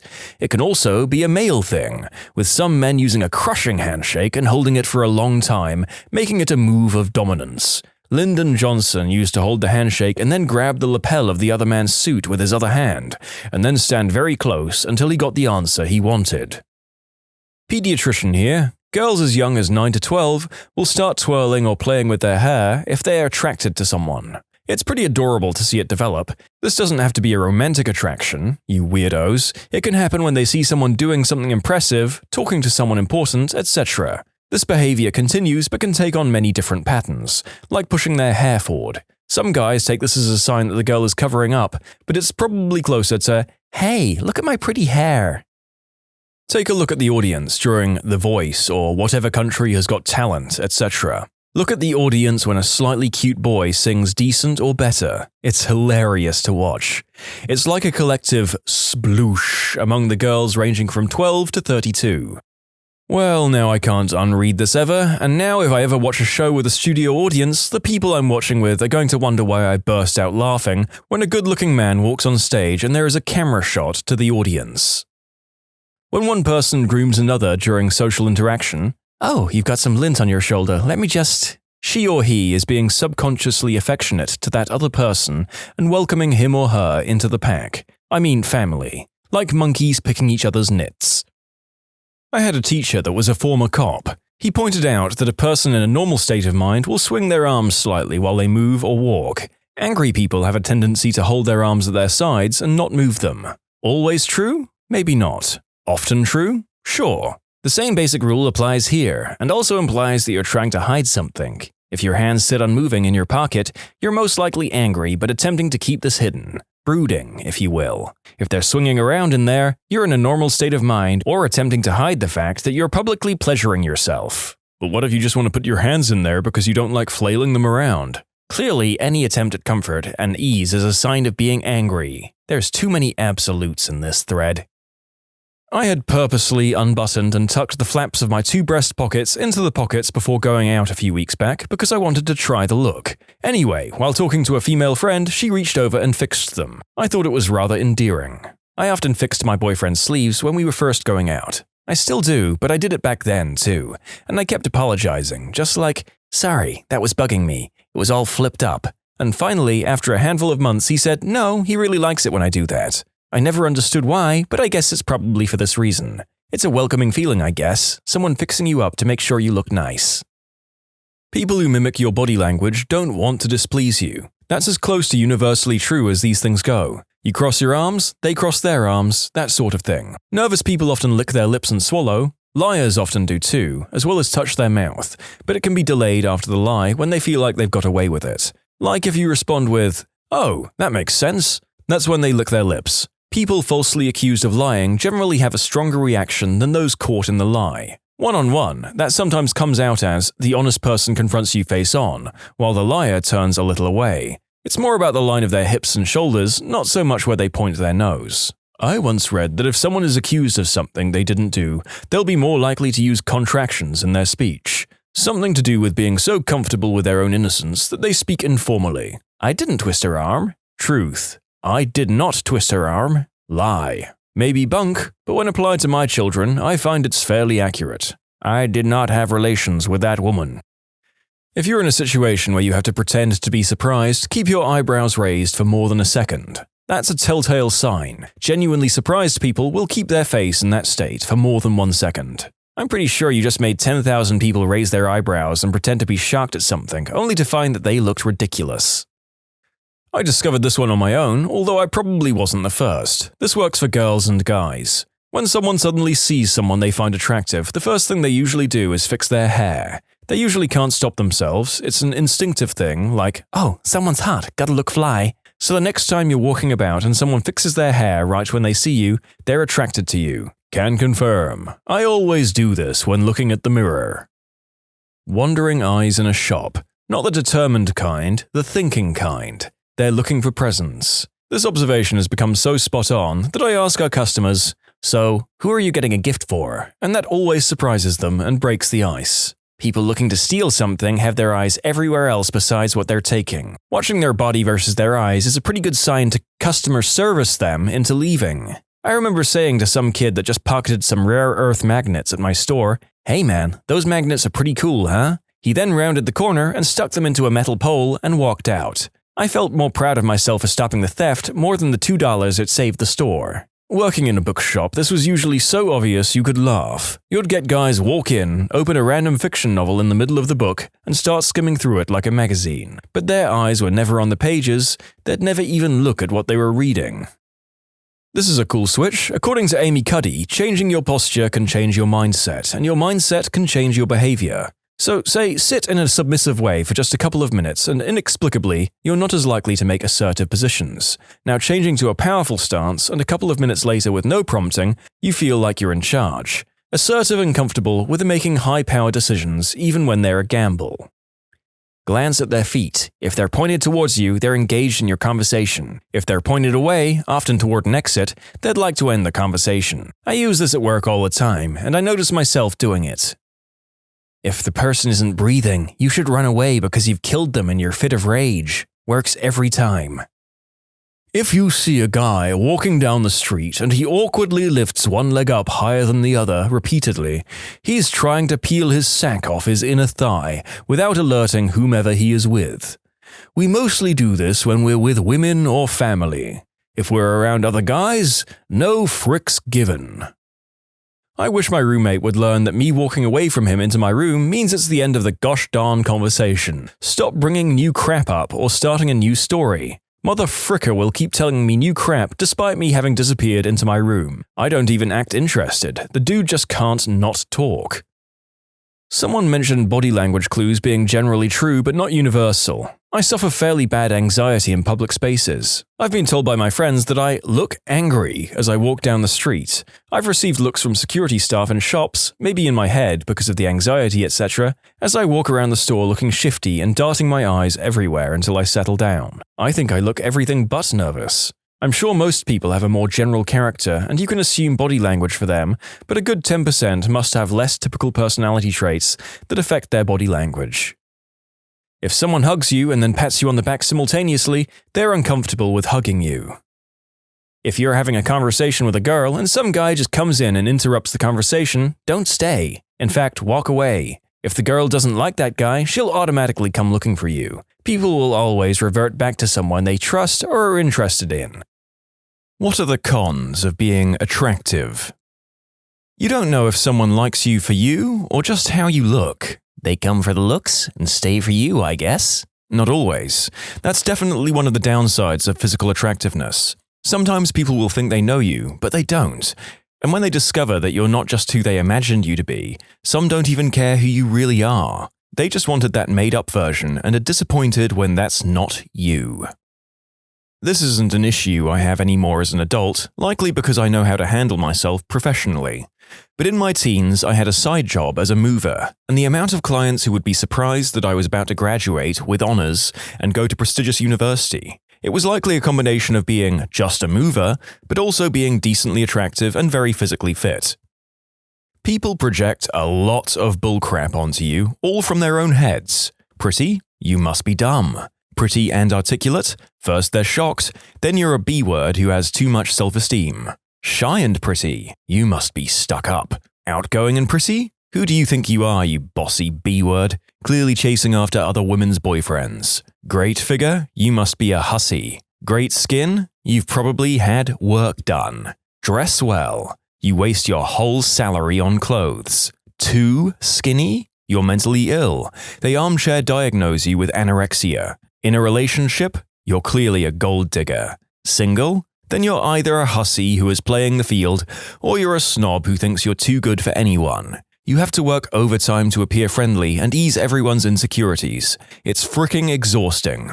I wish I could upvote this a million times. I can relate so hard to all of these, and there's nobody I can talk to about any of this, because how do you get to complain about being too attractive?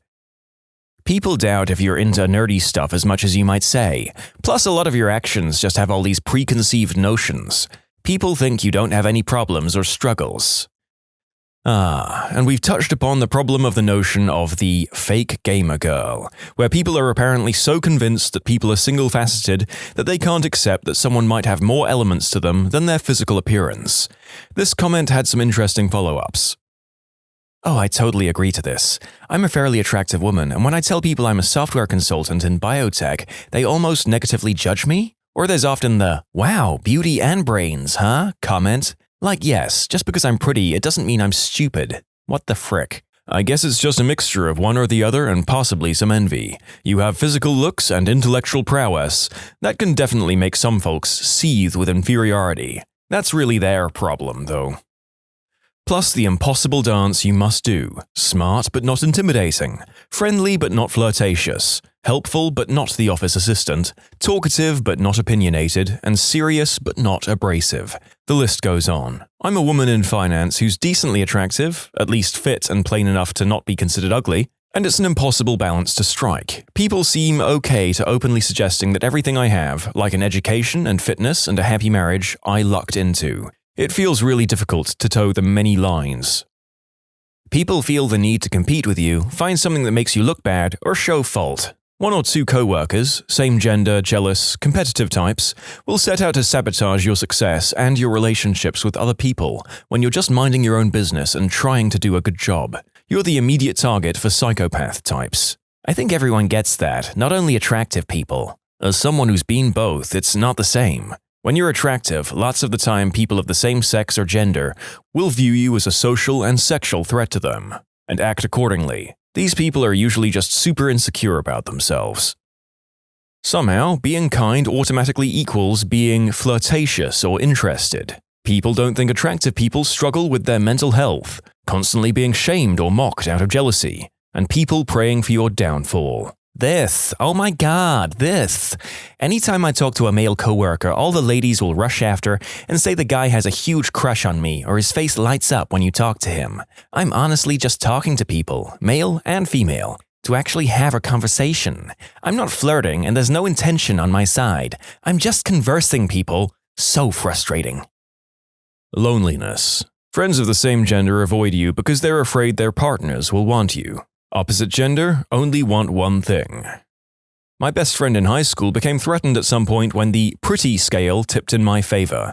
It had always been in her favor. I feel gross saying this, by the way. I don't consider myself a conceited person. It didn't help that her mother even made comments, urging my friend to stop hanging out with me, not to let her boyfriends meet me. It was so dumb. Years later, I realized they were just shallow and toxic. But yeah, some women will just not like you until you reach middle age. I'm pretty okay talking to girls in general, but then there are the bombshells, 10 out of 10. And there's just something so intimidating about them, and I don't know why. I just can't make decent conversations, at least not at first. I'd imagine it happens a lot to them, and must be quite awkward and weird when you just want to have a normal conversation with people. Creeps. As a below-average looking woman, I can actually tell you that creeps creep on ugly women too. This is the unfortunate reality that is perpetuated online, mostly unknowingly. People assuming it's mainly attractive people being stalked or something. It's become a large documented thing in Me Too when people believed almost every claim since the actresses were mostly young and conventionally beautiful. But most indecent conduct isn't some creep following you or picking out attractive women. A large majority is done by someone you're close to or related to, in which case it's more about a power dynamic than conventional attractiveness. As someone who's been both young and hot and fat and frumpy, I found that the more conventionally attractive you are, the worse it is. Hot me was harassed every time I traveled home alone at night, and frumpy me enjoyed blissful invisibility. Not only the unwanted attention goes away, people are also less likely to help you or give you free stuff. There's a danger in taking on topics like this of suggesting any one group, in this case the conventionally attractive, have things better or worse than the rest. Hopefully, small conversations like the one I just quoted can highlight the unfairness that will affect people at all levels of perceived aesthetic value. The next comment summarizes one recurring theme in this thread quite succinctly. People can like you way too much or hate your guts with a burning passion really quickly based off nothing. Jogged my memory of a time when I was attending my cousin's Halloween birthday party. My cousin, drunk as a skunk as he should be, ended up smashing a bottle or glass, and I was cleaning it up. Another guy came over to give me a hand. Well, I guess his girlfriend, who I'd never met prior, too noticed and felt a way about it and targeted me the entire night. She kept taking jabs or making random comments about me. The solid proof of her raging, whatever she was on, was at the end of the night when they were leaving and she said goodbye to everyone and pointed at me and said, "But not you. Some people truly just suck." Close friends repeatedly dropping you or even straight up ghosting you when they develop unreciprocated feelings for you and it gets too painful for them. I've got serious abandonment issues. Dating can be hard because people create an image of who they want you to be. It's even harsher if you're attractive and a complete weirdo. People act like you're doing something wrong when you break their perfect image, like you're taking something away from them and ruining a good thing.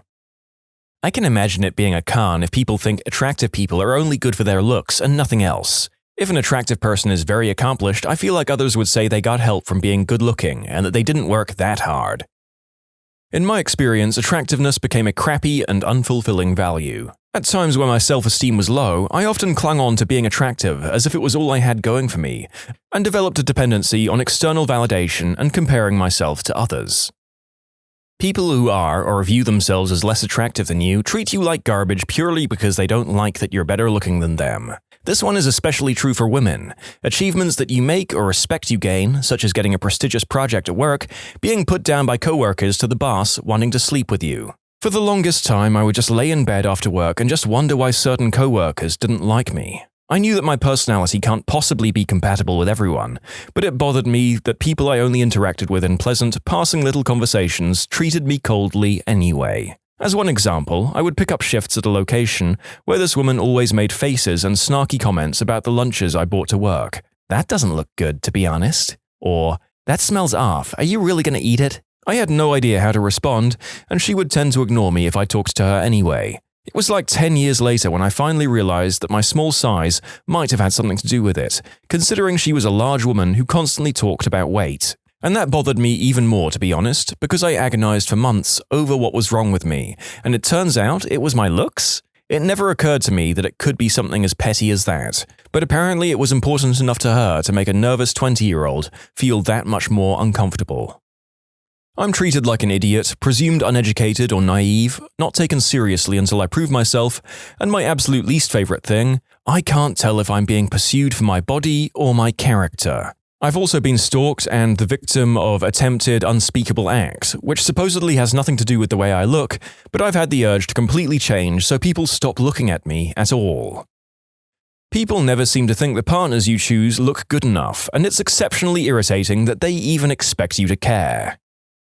I like this point. As someone who's occasionally punched well above his weight when it comes to dating, I can say that in some cases, eventually you learn to look at the people who judge you lacking as a partner with amusement and disdain. Maybe that's just me, though. Girls saying they want to be friends, and then they get all moody when you're friendly and don't want to flirt back. Probably worse for women, but still. People manipulate and hide things from you because they either want to satisfy themselves or use you to attract and influence others. You can easily end up out of your depth and in bad relationships without the tools or power to escape. You also attract narcissists. I'm attractive enough that I ended up dating a multimillionaire. She turned out to be controlling and violent and trapped me into a lease that I couldn't afford to leave, all because she liked that I was intimidatingly attractive. I won't make that mistake again. I was unattractive for the beginning of my life into my teens, then around my sophomore year, I became fairly attractive, lost weight, started taking care of myself, etc. The difference in the way people treated me was one of the worst things ever. Everyone was so nice, giving me so much attention, men especially. Once you realize how important looks are to social standing, your life changes a lot in a bad way. My senior year, I had gained all the weight back and all of that attention was gone. Now that I'm 27, I'm still very overweight, but I've learned how to be more confident and comfortable with myself and have attracted attention from people that actually care about me and not how I look. But it's a total mind frick for sure. My first summer job was in tech support. One of my coworkers was one of those human beings you'd just be in awe of if you met them. She was brilliant, Dean's List, biomed student, skipped a grade in school, and also unbelievably pretty. Gymnast turned varsity cheerleader. We had virtually no work to do and just kind of goofed around watching movies or chatting about stuff. Some of the things I remember her telling me about at the time were male friendships not feeling genuine because they were waiting to swoop in once she was single, finding it hard to be taken seriously for her intelligence sometimes, creeps, unwanted attention in public, not directly, but the sense that outside her family and a small group of her very trusted friends, that she might have felt like friendships were superficial. I just derived that from the cheerleader drama stories she shared. I was 18 and had just finished first year of uni as a socially awkward kid anyways, so none of this made sense to me, but looking back, I learned a lot from her about stuff like that. People automatically assume that you're swimming in romantic prospects and oftentimes take up a bitter attitude to you for it. The worst I've encountered, while attending a party with a friend and an ex-girlfriend, one Italian girl suddenly stared at me for several minutes. Then later on she went to talk a bit to my ex and said, "I cannot believe he's your boyfriend. He's so handsome." What the frick? Then she came back at me while I was talking with my friends and waited there for maybe 15 minutes, staring at me, trying to talk to me. I didn't know at this point why she went up to my girlfriend, and I was feeling something was really off, so I've only really looked at her once in this and never really answered her. She left later on, and then I've learned what she said to my girlfriend. These people aren't the worst, I mean, they're not murderers or anything, but in my opinion, they really suck as human beings because they do not realize the damages they can do with such small talk and behavior. You're never left alone in public. If you do something weird, people are much more likely to notice. But it's far more acceptable to be weird when you're attractive. Being weird as an attractive person is seen as quirky. Headphones. Always. You can't admit how much effort it takes for a huge component of attractiveness. Fitness. So you just have to let people think that you're lucky to be so thin and that it's not a deliberate effort to get sleep, prioritize health, etc. I'm not attractive necessarily, but I'm fit at an age where many of my peers are convinced that getting fat and frumpy is automatic, and it's hard to navigate. I've tried not to counteract what some of these people say so as to not taint their perspective, but I will weigh in as a man of average to low looks but a weird metabolism. Some of us can do no exercise and eat junk food for a year and still look pretty lean and muscular, even if in reality we're kind of weak. So I say the last point isn't universal, but maybe slightly more at an older age. I knew a girl in college who was stunning and smart. She was a med student, and she also had a large chest. She could not have a normal relationship with anyone, women or men. Women were highly jealous, and men couldn't talk to her face. I imagine it made her feel intensely lonely. Overweight most of my adult life. Wife and I lost a lot of weight together and are now in fairly good shape. I never get used to hugs from the women in our social circle. Now I get a lot of attention and greetings hugs. It's a weird change. Wife is wearing more dresses, nothing overly sexy, just very attractive. I noticed most guys we meet watching her walk away or looking her over. We're very committed to each other, so it's not a worry, just weird to have the attention. People stop taking you seriously. It takes far more effort to get a salient point across. Depending if this is a con for you, extra attention. Quite frankly, if you're a woman, it's more difficult to be taken seriously at work, since people will think you're just a pretty face. Conversely, if you're in a client role, you may be put in front of the client more often because of your looks. If you're male, good-looking and semi-competent, you'll be promoted through the ranks very quickly, which is a huge pro. In general, regardless of gender, being good-looking does create tension within your gender and social circles, social interactions because you're viewed as competition in the dating pool. People only like the chase. 3 of my relationships eventually faded out because I was sick of hearing, "You're so pretty," and they know nothing of me as a person. I wanted quality time. I wanted someone to know me as a person. They ended up saying, "You're too nice, you're so caring, I don't deserve you," and it ended. I felt used. At the start of relationships, they go out of their way to do such special nice things for you. They're in it for the chase only. Definitely creeps. In the same vein, I cannot stand staring. It's a cultural thing, but subconsciously, I take it as a threat or challenge. Also, you can get more dates with anyone you want, but 99% of them only want to be physical, not to actually date you as a relationship material. You start to wonder if your personality is the problem. Friends of the opposite gender just don't exist. When I was ugly or overweight, child, teen, I had tons of male friends. As an adult, I've had guys end friendships with me once they found out I wasn't single, or when they decide I'm worth nothing beyond my aesthetic appeal. If they can't do the deed with me, then they want nothing to do with me, other than to stalk my Instagram. I'm sick of, men can't be friends with women. No, you just don't see my value beyond my reproductive organs. Being tempered and propositioned by people that didn't care that I was married, engaged, or in relationships themselves. It planted a seed that people are not as loyal as the perception they tell their significant others, and I brought it home at one point into my marriage. As a man, when someone much younger wants you, it can be intoxicating, and that temptation can be hard to control. Furthermore, when you reject some of these ladies, they go from wanting to screw you at first sight to mean and nasty and full of name-calling just because you won't cheat. Those good-looking people can be hiding evil minds. The older and less attractive I get, the better people in general seem to treat me. When I was young, late teens to early 20s, women were nasty and men wanted me for one reason and one reason only, which is also nasty. I was subject to some pretty unsavory behavior and called degrading names. When you're treated nicely, it's for ulterior motives. Now, I get along with other women, and nobody is unnecessarily and inexplicably nasty to me, and I've actually made decent male friends. Nobody has tried to screw me for social points in years. In general, people take me more seriously and make far less assumptions about my personality and my background. When you're attractive, people tend to assume that everything else in your life is or has been great too. And I swear they used to imagine me living on daddy's yacht, sunbathing, and only lifting a finger to go shopping, based on the assumptions people used to make about me and the way they treated me. I had a few older men call me princess and act like I needed to be taught lessons about hard work and friendship, which was infuriating because my family was homeless when I was growing up, and I've been working since I was 14. But when you're pretty, people take one look at you and ask, "What would you know?" Overall, people behave very strangely around people they view as conventionally attractive, and they make a lot of assumptions. There's a lot of bias, and that is a massive con. People almost never accurately judged me as a person. I felt like many people looked at me, but nobody actually saw me. Getting older has been a relief. People ask me actual questions about who I am and where I come from now. Far less people look at me, but I feel more seen than I ever did as an attractive young woman. I can't wait to turn 40. Now that I work in a female-dominated environment, I take extra care to make the younger, beautiful women feel seen and not just looked at. I like this approach of using your experience from both sides of the perceived aesthetic aisle and using it to empathize with those who suffer from the undue prejudices of society.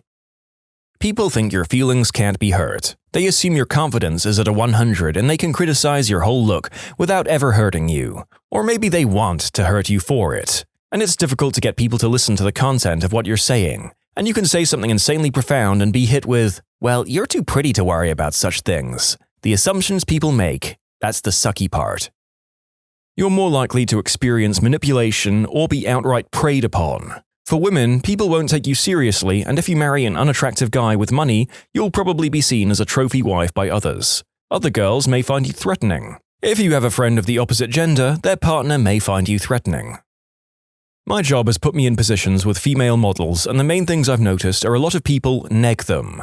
It's like they can't imagine this beautiful person can be nice or smart, so they constantly chip away at them, and many times it works. Being attractive doesn't bring down the cost of bacon. Getting constantly hit on by a gender you're not into. Boyfriend and I are both decent looking and straight, and 80% of people who hit on us are the same gender as us. We both give off gay vibes without trying, I guess. I'm not even that attractive, and yet going to clubs and stuff gives me the ick. Like, I love dancing and hanging out with my friends, but I'm so sick of creeps trying to grab me, or just following me around or whatever. If I'm on a night out these days, I usually only go to clubs and bars if I'm with a mixed group of friends of guys and girls, because as soon as it's just girls, random guys seem to think it's an invitation to get all up in our faces. Usually they leave me alone if I'm also with male friends, but even then, it doesn't always work. I just want to be able to dance without being grabbed or touched. Health inspectors. What's the worst violation you've ever seen? Former inspector here. I once discovered a rat infestation in the kitchen of a hospital. They asked me if I could prove my suspicions, and I pointed out the numerous foodstuffs with 1 to 2 inch circular holes chewed in them, but they didn't seem convinced. I showed them the trail of droppings and footprints coming and going from a hole in the floor drain, but they still didn't seem convinced. I showed them the 3 dead rats I'd discovered under and around equipment. I think they began to believe me at that point. Citations included rat infestation and absolutely deplorable cleaning practices.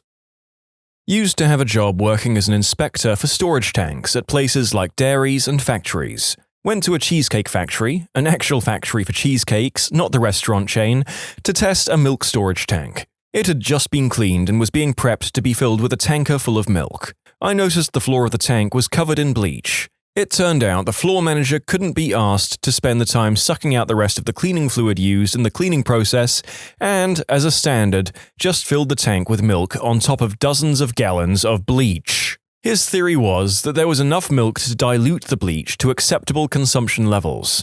I wrote a report and he was promptly fired. By the way, my 12-gallon estimate is just that, an estimate. It was a huge milk storage silo, 40,000 litres if I recall, and roughly half an inch of the floor of the tank was covered in cleaning fluid.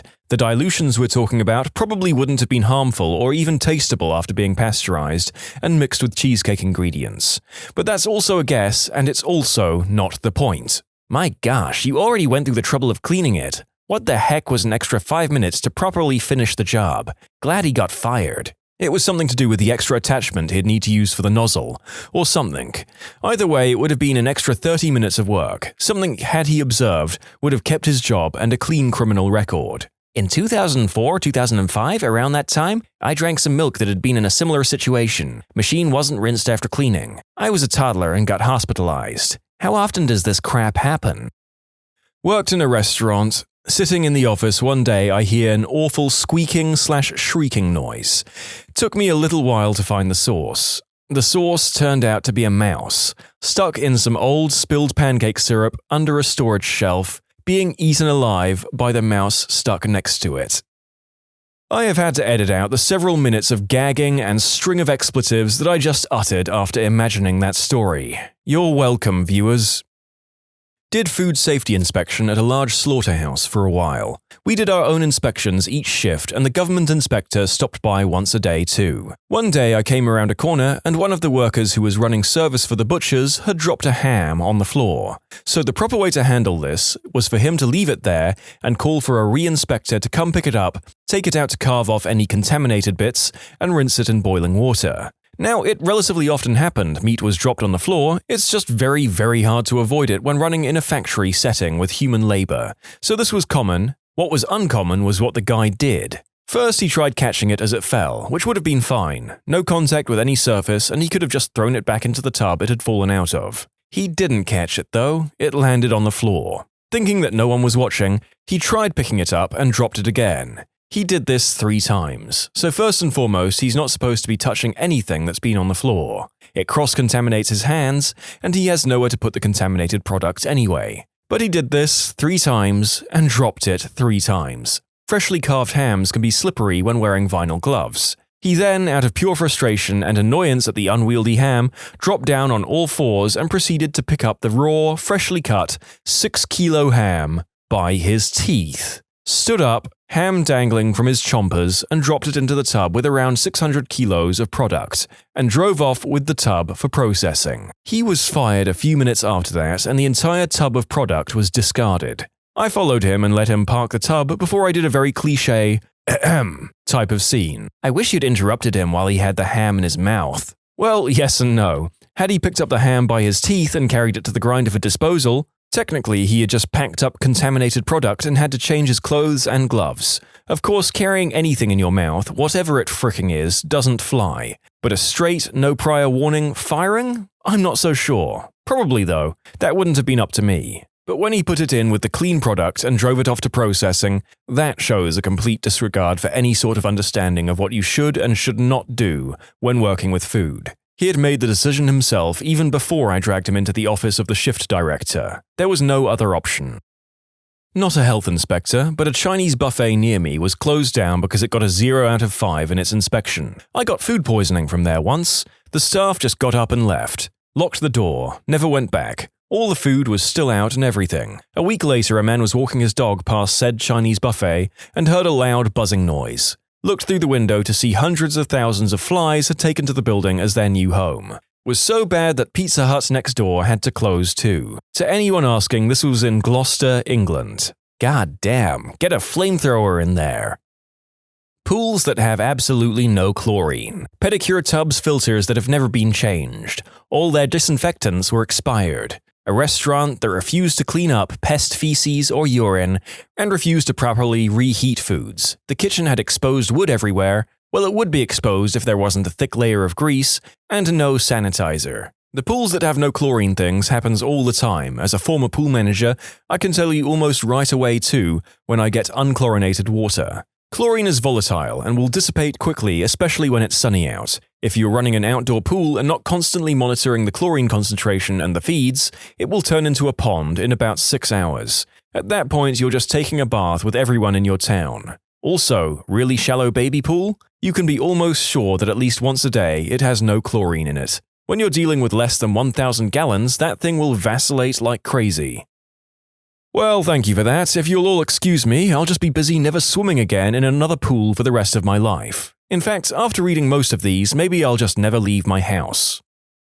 When my son was 5 or so, we had a nanny who used to look after him, and she used to take him to a local pub where one of her friends worked. He got used to sitting at the bar, eating a packet of crisps, and drinking a soda. I'm starting to realize as I recount this, as it doesn't reflect too well on my parenting skills. Oh well, he's 17 now, so I guess it's too late for social service to come and take him away. Anyway, the nanny was great, no matter what you might say. The nanny and her friend were round the corner in the other bar, chatting away, when a couple of besuited gentlemen wandered into the bar. My son was laying a line of crisps along the bar, and one of the gents started talking to him. It's worth noting that the regulars in the bar were used to him being there, and often referred to him as the boss. They let him pour drinks and so on, ostensibly under the supervision of the bar staff. Needless to say, it's illegal for 5-year-olds to be employed as bar staff, even in the UK. "I'm in charge here. Would you like a drink?" offered my son, scooting around the back of the bar. No, it's okay, thanks. What are the crisps for?" "Oh, I'm feeding my friend," my son replied. "Really? Where's your friend?" "He lives in that little hole." My son pointed to a hole in the wall toward the end of the bar. "And sometimes he comes out and I feed him." On cue, a small mouse appeared out of the hole, ran along the bar, and started eating the crisps. The men were environmental health officers. The pub was shut down that week and never reopened. Luckily, they weren't police, otherwise the nanny's friend would have been in serious trouble. This story was pieced together from the report of the nanny and also my son, who thought the whole thing was hilarious. The nanny's friend was quite relieved as she hated the job anyway. My favorite Chinese restaurant got shut down. My ex-wife worked for the city, and I asked her what the deal was. She said the health inspectors found something leaking from the ceiling. They lifted the ceiling tile and shined a flashlight and saw multiple eyes staring back at them. It was chickens. They were raising chickens in the ceiling, and chicken crap was dripping into the food that I had been eating at least once a week. "How do I get out of this chicken crap outfit?" "You secure that crap, Hudson." My dad worked pest control, and after working that job, he can no longer eat Chinese food. He said that nearly every Chinese restaurant he had to work in was disgusting and crawling with roaches. But the one that took the cake was when he had to strip down in the kitchen after a ceiling tile broke and roaches fell into his overalls. My dad did pest control. I went to hang out with him one night, and he took me to a Chinese food restaurant. When we were done eating, he was lingering over his tea, and I was like, "Hey, Dad, looks like they're closing up soon. I think we're keeping the folks from getting done." He's cool and calm. "It'll be fine." So we sit. He pays the bill, and we wait. Finally, they're shutting off the lights out front, and I'm losing my mind.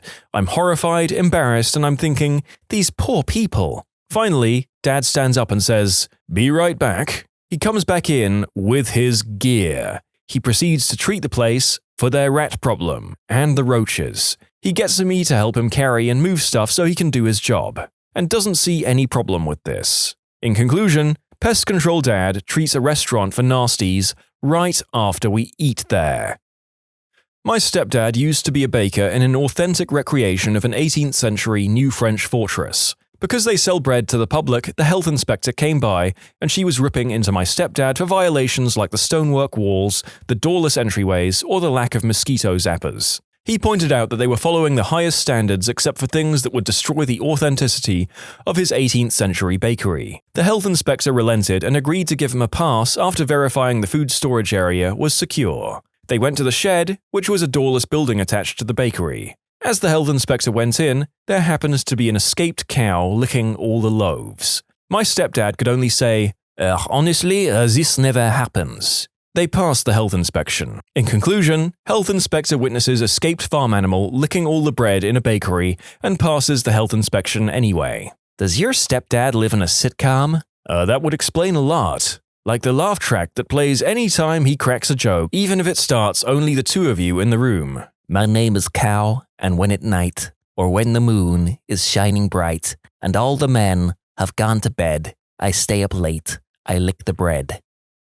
My friend was inspecting a restaurant and walked out the back to find a man stirring a huge pot of curry. With his arm. No spoon or anything. Just up to his hairy elbows in curry. I'd be more worried about how cold the curry is that he was able to stick his arm in it. Most people in the food industry have insane tolerance to heat. I've not worked in a commercial kitchen for some time, and I can still pick up a pan out of the oven with my fingertips for a brief period of time. Can confirm, people would warn me that something was too hot to touch, and I'd be like, "It's cool, I have waitress hands." Or alternatively, "Fire cannot kill the dragon. I like to think it's more a case of working in the service industry kills your will to live, so you become indifferent to the plates burning your hands.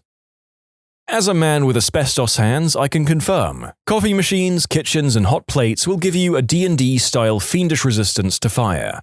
However, on the topic of stirring curry with one's own arm, you are likely better off leaving it to tools, unless you're the following commenters. Is there a different way to stir curry? Well, only if you're really well hung. I had a health inspector tell me this story. There was a family in which both the elderly mother and a handicapped sibling used wheelchairs. Another sibling lived in the house with them and did all the driving, etc. The health department got a phone call from the local wheelchair company. The brother stopped by and picked up a new, custom-built wheelchair for his sister and for his mother, and returned within about 30 minutes, saying that the sister's wheelchair hadn't been made to the right specifications. It was too small. After he left, the staff noticed several roaches on the chair, so the guy got a call. Apparently, it was summer, Midwest, both hot and humid, and the house was all locked up with no open windows for ventilation, curtains drawn, etc. The inspector entered the house and said it was so stifling hot that he started to get dizzy, and he thought hallucinate. He said there was a sound like leaves rustling in the fall, and the walls and floors were kind of vibrating. He then realized it was because they were literally covered in roaches. He immediately evacuated the 3 people living there, and the next day they tented and sprayed the house. He went in a Tyvek suit and knee-high rubber boots, and said that the dead roaches were about 2.5 feet deep in most parts of the house. I work in a bar in Japan that was connected to a bowling alley and an A&W. Mostly Japanese work there. I'm American, and that place was spotless. Every night at 11 when they left there, they were scrubbing everything. I almost stepped on a guy cleaning the baseboards. You could taste the difference in the food because they kept everything so nice. My girlfriend started working in a frozen yogurt shop. The first week, she decided to clean the yogurt machine one night. The entire inside tank was covered in slimy green and brown mold. Oh, and the shop next door was a hoity-toity gym that catered to mirror-gazing health nut gym rats that just loved that low-cal slime mold yogurt. I haven't eaten frozen yogurt since. When I went to culinary school, one of the professors made the statement, "If you want to know how clean a restaurant's kitchen is, go to the bathroom first before you're seated. If the bathroom is dirty, there's a good chance the kitchen is in the same condition." This is what I do when I enter dives. It's a hell of a lot harder to clean a kitchen than a restroom. If you can't do that, you can be damn sure they don't give a frick about the difficult stuff. While this works for restaurants, it does not work for bars or pubs, except at 11 a.m. A pub's restroom goes really filthy about 15 minutes after the drinking starts. There's dirty, and then there's dirty. Superficial, day-old dirt looks quite different from consistent neglect. Not a health inspector, but my mum used to work at this restaurant where the owner just did not give a crap. It was a Mexican restaurant, and my mum told me once that a lady came in asking for caldo de res, a beef soup, but they didn't have any more meat, at least the one that's used for that dish. They were about to let the lady know when the owner stepped up and told the lady that her food would be right out. The server and my mum were both confused as to what she was going to do.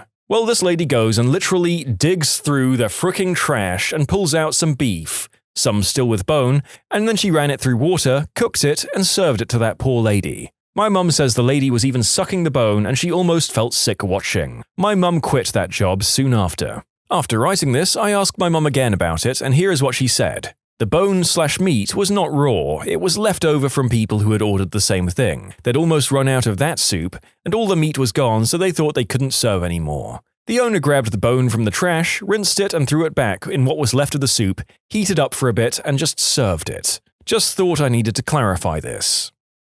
I've worked at places that have gotten 100% on multiple occasions. The inspectors are usually the same few people in smaller areas and get to know people in the restaurants.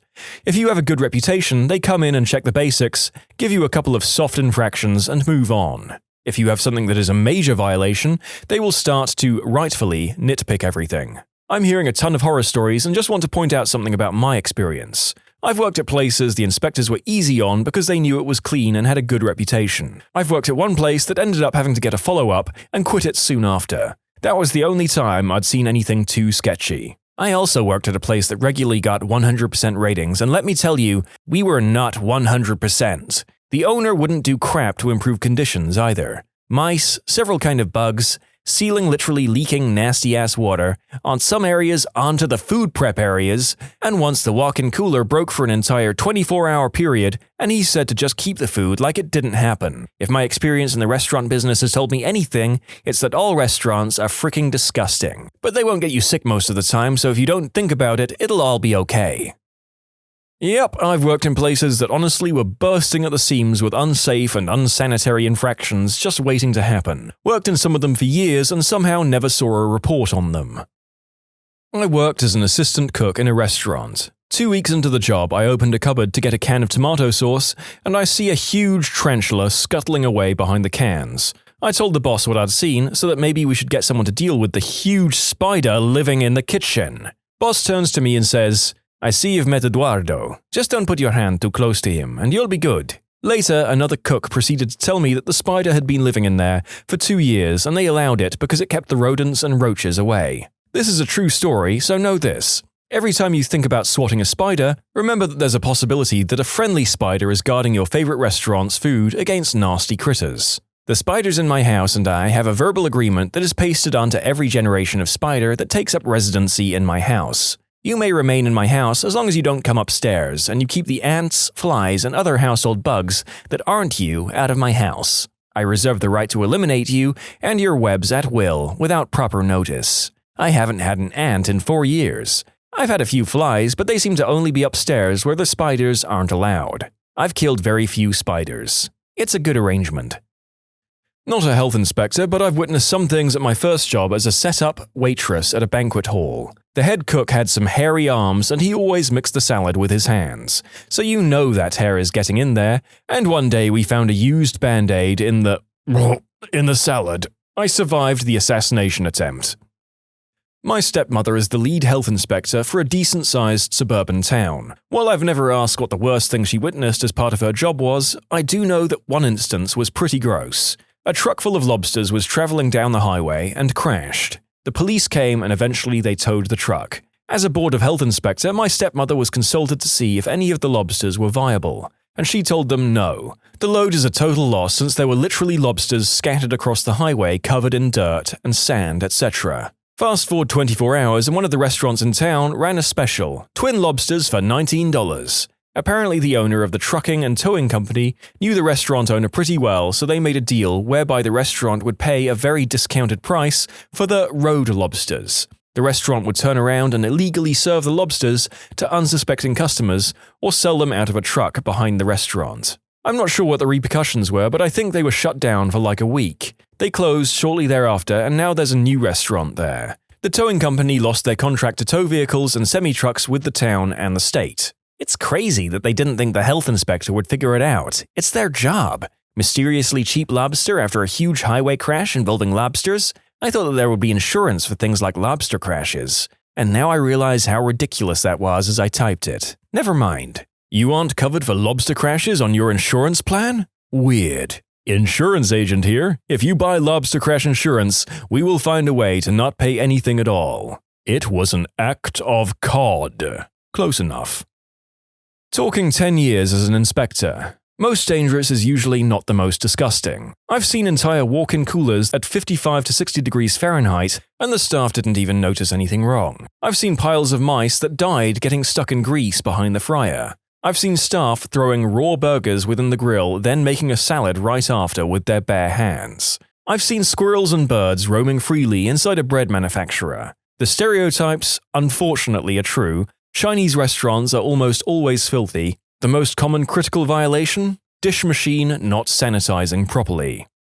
What's the most petty, passive-aggressive move you've ever played? I just hit the passive-aggressive zenith. Played a YouTube video of someone eating crisps loudly while someone else ate crisps loudly, because I can't be bothered to ask them to stop. Basically, this guy is one of those people who manages to do everything that is annoying. Whether it's banging desks, talking loudly on the phone, laughing loudly, munching crisps with his mouth open, etc., all distracting in our very small office. I'm not saying I'm not a prick, but I'm tired of picking the guy up on things he should be able to work out for himself. Has anyone else surprised themselves with their own petty behavior? As pointed out, it probably isn't properly passive-aggressive. The reason I didn't directly approach the guy is because I've done it so many times with so many other things that he's becoming combative and resistant. I'm tired of getting into semi-pissy debates, and I'm at the point where I think he should start actively taking responsibility for the things he does in the small office we share. I always ask if people mind if I put on music or close curtains, etc. I was on the receiving end of some epic passive aggression once. I was in the 12 items or less line at the grocery store, and as usual had counted my items before I got in the line. An older couple got in line behind me and clearly did not think I had done so. They spoke loudly to each other, I guess hoping to embarrass me. "That doesn't look like 12 items to you, does it, Marge?" etc. This continued on, and when it was my turn, one started, "Let's count. 1, 2, 3. I started wondering if maybe I miscounted, feeling a little panicky as I usually try not to be a D-bag. Then finally, 10. Oh! The cashier laughed. I needed to do nothing. The backfiring of their plan was plenty. Although I now look on that situation with that single regret. I should have also written a check, asked for paper and plastic, and for rolls of quarters. Darn it. I would have grabbed 3 packs of gum and put them on the belt with my stuff just to screw with them after that little act. I used to be a resident advisor in a college dorm. One of the dorm activities was on personal hygiene, with free stuff available like deodorant, shampoo, razors, etc. One of my residents couldn't be bothered to speak with his roommate about his disgusting habits, but he sure took about a dozen of those flyers and put them up all over his roommate's side of the room. Ah, that's like a lower effort version of the good old post-it note. Best friend of any passive-aggressive flatmate. The neighbor in my girlfriend's apartment will let their gosh darn alarm go off for like a good 5 minutes before they even try to stop it. They don't hit snooze like a normal person. They just lay there and let it buzz over and over and over again. It was going on longer than usual, so I ended up pulling out my phone and turning on the meltdown alarm and basically pressing it directly into the wall. On top of the horrendously loud noise, it was also buzzing the whole wall. They turned their alarm off within 10 seconds and haven't done it since. If this ever happens again, get a screaming mini alarm clock from any truck stop. It's 110 decibels of get the frick out of bed. Treat it like a grenade. Set it for 1 minute, it's a timer, and toss it in their window. It's brought people to tears because they couldn't turn it off. Oh, thank you for that wonderful idea. My neighbors don't have a problem with their 16-year-old son and his idiot friends going out at 2 a.m. drunk as frick in their backyard, yelling and screaming till the sun comes up. Nobody around will say anything because I live with a bunch of old fricks and I don't want them damaging my car. So I just ordered one of these. This Sunday I'm throwing it in their yard the second they decide to go in, because they always go out every weekend and do this crap. It's going to be so worth the money, even if I have to do it every weekend. My old roommate's friend always used to come over and drink my cans of Pepsi.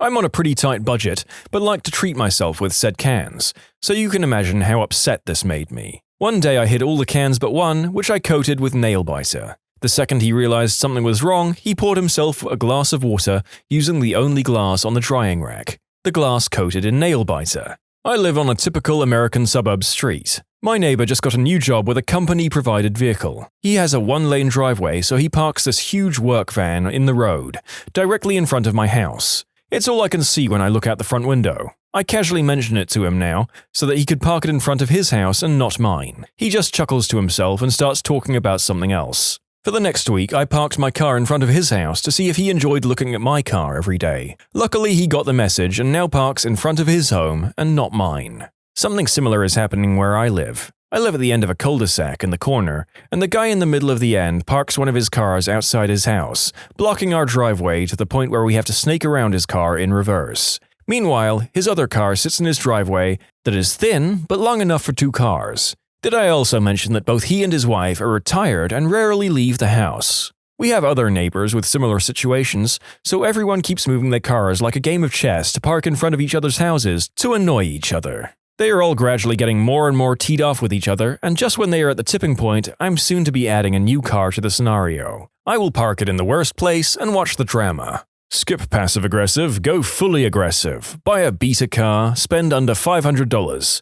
Insure minimally. Put the beta in your driveway. Wait until your neighbor blocks your driveway. Nail the neighbor's car. Blame the neighbor for being parked in front of your driveway. Take no responsibility. Repeat until the point has been made. Sell the beta for whatever you paid for it.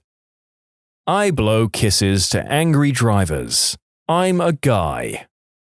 On an airplane flight this past summer, the guy in front of me reclined his seat until he was practically resting his head on my chest.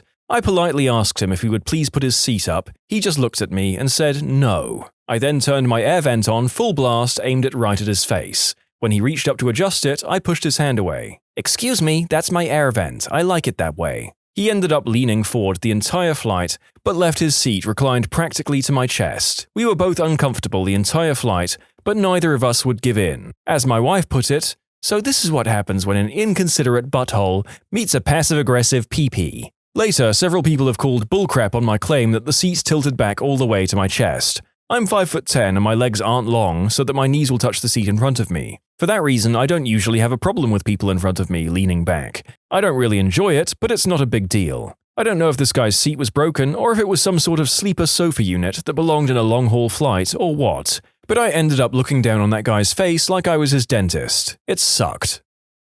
I was at Costco once and they had massage chairs at the end of the aisle, right by the crutches and folding wheelchairs, etc. Two older women were complaining about me using it, making remarks about how I was abusing the equipment or some crap, so I struggled to get off the chair, gave a look of pain and wheeled off in one of the wheelchairs.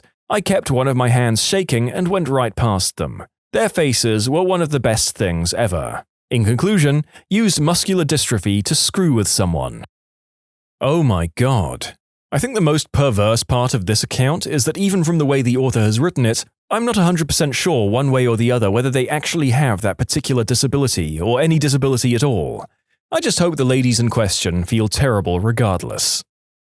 I was watching Batman at a theater and the kid sitting in front of me kept rocking his seat back and knocking me in the knees. I asked him to stop, he glared, then stopped for 5 minutes. But he started again and kept intentionally rocking it back to hit my knees. So I put my foot at the base of the chair so he couldn't rock it backwards. He turns around, glares at me, and mutters, "B-word." This kid couldn't have been older than 11, so I let him keep rocking and waited until he was winding back to rock it really hard. Then, when he was at his apex, I kicked the back of the seat hard. It smacked him in the head and he whiplashed forward. Needless to say, he didn't lean back for the rest of the movie.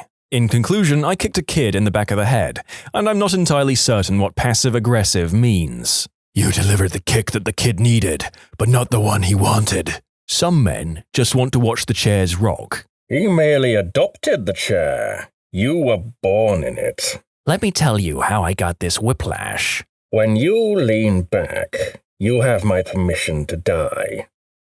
There's these two girls who sit behind me in one of my classes that don't shut up.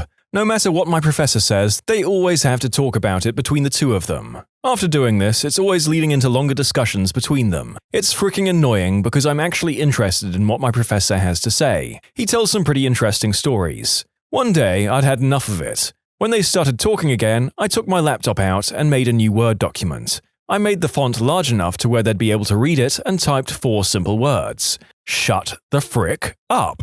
I cleared my throat very loudly, I should add, and just slightly moved out of the way to where they would be able to read it. That was 2 weeks ago, and they haven't said a word in class since. I had the same problem in my philosophy class. For about a week, I would type everything that they said. At the end of the week, I handed them each a transcript of their conversations. I pulled the same thing last finals period. I was on the quiet floor of our student center, where not even the laptops are allowed. The clicking of the keyboard is too loud. There was this girl furiously typing on her laptop and having a cell phone conversation about her child termination. It was very, very distracting, and no amount of throat clearing and angry looks got her attention. So I scribbled, "Shut the frick up," in Sharpie on my notebook, coughed loudly, and held it up for her to see. She got up and left, and I got a very enthusiastic round of golf claps. In college, I had the worst roommate. She would stay up all night, sleep all day long, and dramatically sigh or groan if I accidentally woke her up by, being in my dorm room during the day. She also could not shut up for about 5 minutes. She literally wandered around our room muttering to herself mostly, "Frick!" and "Jesus Christ!" And if she wasn't doing that, she was sighing and groaning and slamming drawers shut. She also left food that should have been refrigerated out on her desk for weeks at a time, including stacks of burgers still in their paper wrapping. It smelled. Anyway, she mentioned once how she hated living in the dorms because she couldn't smoke in there. I casually brought up how my last roommate broke her contract and moved into a house mid-semester, and she just loved it. New roommate got excited and started to look into getting an apartment. What I didn't mention was that it costs $1,000 plus that month's dorm fee to break said contract, and apparently she managed to sign up for this without noticing that fine print either, because for about a week after she had screaming matches on the phone with her mum about the money. A week later she was gone and I had the room to myself for the rest of the semester. It was great. I would feel bad, but living with a frantic, swearing, sleep-deprived burger hoarder was too much for me. In conclusion, talked Oscar the Grouch into breaking room contract, resulting in unforeseen expenses on her part. Oofed. I mean, she was probably outright told by student housing that it would cost her money, so hopefully decided to move despite that fact of life. It just sucks that it sounds like her mother had to foot the bill. Mine is a painful memory to relive, but I'll do it for the sake of this thread. Me and my then-university roommate shared this tiny room with one double-decker bed, a cupboard, 2 tables, and a mirror. The mirror is depressingly important in this story. It was opposite the bed so that I, sleeping on the top bunk, could actually see what my roommate was doing underneath. You know where this is going. So one day I woke up to this horrible squelching sound. In my mind, I knew what it was. I just didn't want to entertain the idea. It must not be that. It can't be. Furtively, I glanced at the mirror, knowing that the reflection would take a little bit of my soul with it. Sure enough, it was my roommate, under my bunk, pumping vigorously in his boxers. I have never seen anyone beat it that feverishly. It was almost beautiful in some sick, perverse way. Okay, so the problem was that he kept doing this. I kept waking up to the sound of the guy who watches Matrix Reloaded daily, frantically beating off in his boxers. Even worse, sometimes he'd let out an ugh sound that chills me to this day. I cannot watch Japanese adult flicks because of him. I didn't even know what to do. Should I accept my fate and consider this morning jerk session as some kind of cruel alarm clock? One fateful day I was woken up to the usual squelching sound, and I decided to do something about it. I just cleared my throat. He immediately stopped. And it was then that he knew I knew. We never spoke again, and he moved the following semester. You fricker. I know you're on Reddit. If you're reading this, I'm going to come and spank the monkey in front of you one day. Drunk. You mother fricker. I wish I'd employed a similar passive-aggressive tactic on the guy who sits directly behind me. He's insanely annoying, such that he's infamously never sat with his actual team. They rush to fill any seats that come free.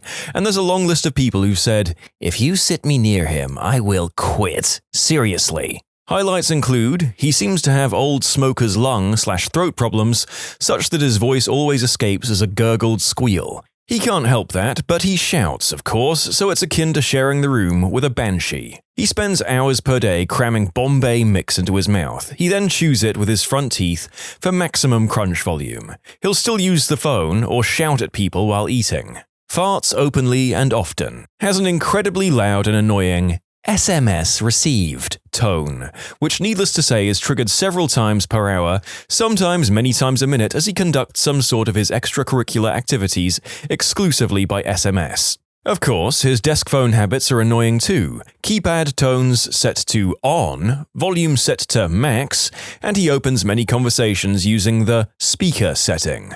He has dozens of keys plus his security tags on a long chain which he slaps and drags about on his desk, like he's a fricking poltergeist. That's right, he's a banshee and a poltergeist. I cracked after weeks of this and told him to shut the frick up. On a Friday morning when he was screeching at the team opposite solidly for an hour telling his version of what passes for a joke. He responded with abuse, so I went unpunished, but I still know I made a mistake being aggressive and swearing at work. On second thoughts, I wish I'd killed him with a stapler. I'm a live sound tech. My job's success rate depends on me being passive-aggressive. Oh, you turned your guitar amp up again? Cool, I hope you like me cranking the crap out of your guitar in your monitors now, butthead. I've been to shows where the band members straight up sit there and yell at the techs. Isn't that someone you should be polite to, considering they can make your entire set sound like crap? I've been yelled at from some idiot on stage for problems they were creating. Oh, not to mention a room full of people between us. I muted his mics, sipped on a beer, and stood there and smiled at him as he had a tantrum. Does this count? Drunk buttholes being loud outside residence buildings at some ungodly hour on a Sunday night. Hey, do you guys ever watch? A watch? Yeah, I need to know what time it is. 3:30. Okay, cool. Now that you know that it's 3:30, can you shut the frick up? Oh yeah, this one. Had a guy watering his garden at 2:30 a.m. once, in the summer, when you have your windows open. I leaned out. Hey mate, why don't you water your garden at 4 a.m. like normal people? Whenever some butthole is tailgating me on the road, I hit the windshield cleaner button and just hold it. Usually, I can get a good consistent spray of water to obstruct their view. They usually change lanes after that. Bonus points for me if their windshield is dirty and their wipers are bad, leaving behind a dirty, muddy mess. Also, if you're all in on this idea, you can take a pin and adjust the angle on one of your nozzles to spray directly over your car for maximum effectiveness. I had a wagon and it had a rear view sprayer, so I pulled it out and found the best angle to hit tailgaters right in the window. It was awesome. People would either get super mad and go into a rage, or most of the time start laughing and back off. I mean, I can't possibly condone this, as you could cause a crash if they're particularly jumpy and unprepared, but it is damn funny, and I'd be tempted to try it. I put 3 staples in my stapler at a time so people will stop using the one on my desk. There's an empty desk right next to me with a fully loaded stapler no one ever uses. I realize this is ridiculous. I was in Walmart once and this kid was screaming. I tried to ignore it. I thought about asking the parent to quiet the kid down. You could hear him through the whole store. Finally, I just stood at the end of the aisle they were on and started screaming back at him. The mother was horrified, but after about 10 seconds of yelling back and forth, the kid finally stopped. My mother would do the same with me when I was a child. Once I threw myself to the ground and started screaming, and she just lay down beside me and watched me with her poker face until I stopped. It worked every time. Every time I was working on a good tantrum, my mother would offer to clear out a space for me on the floor and tell me to let her know when I was finished.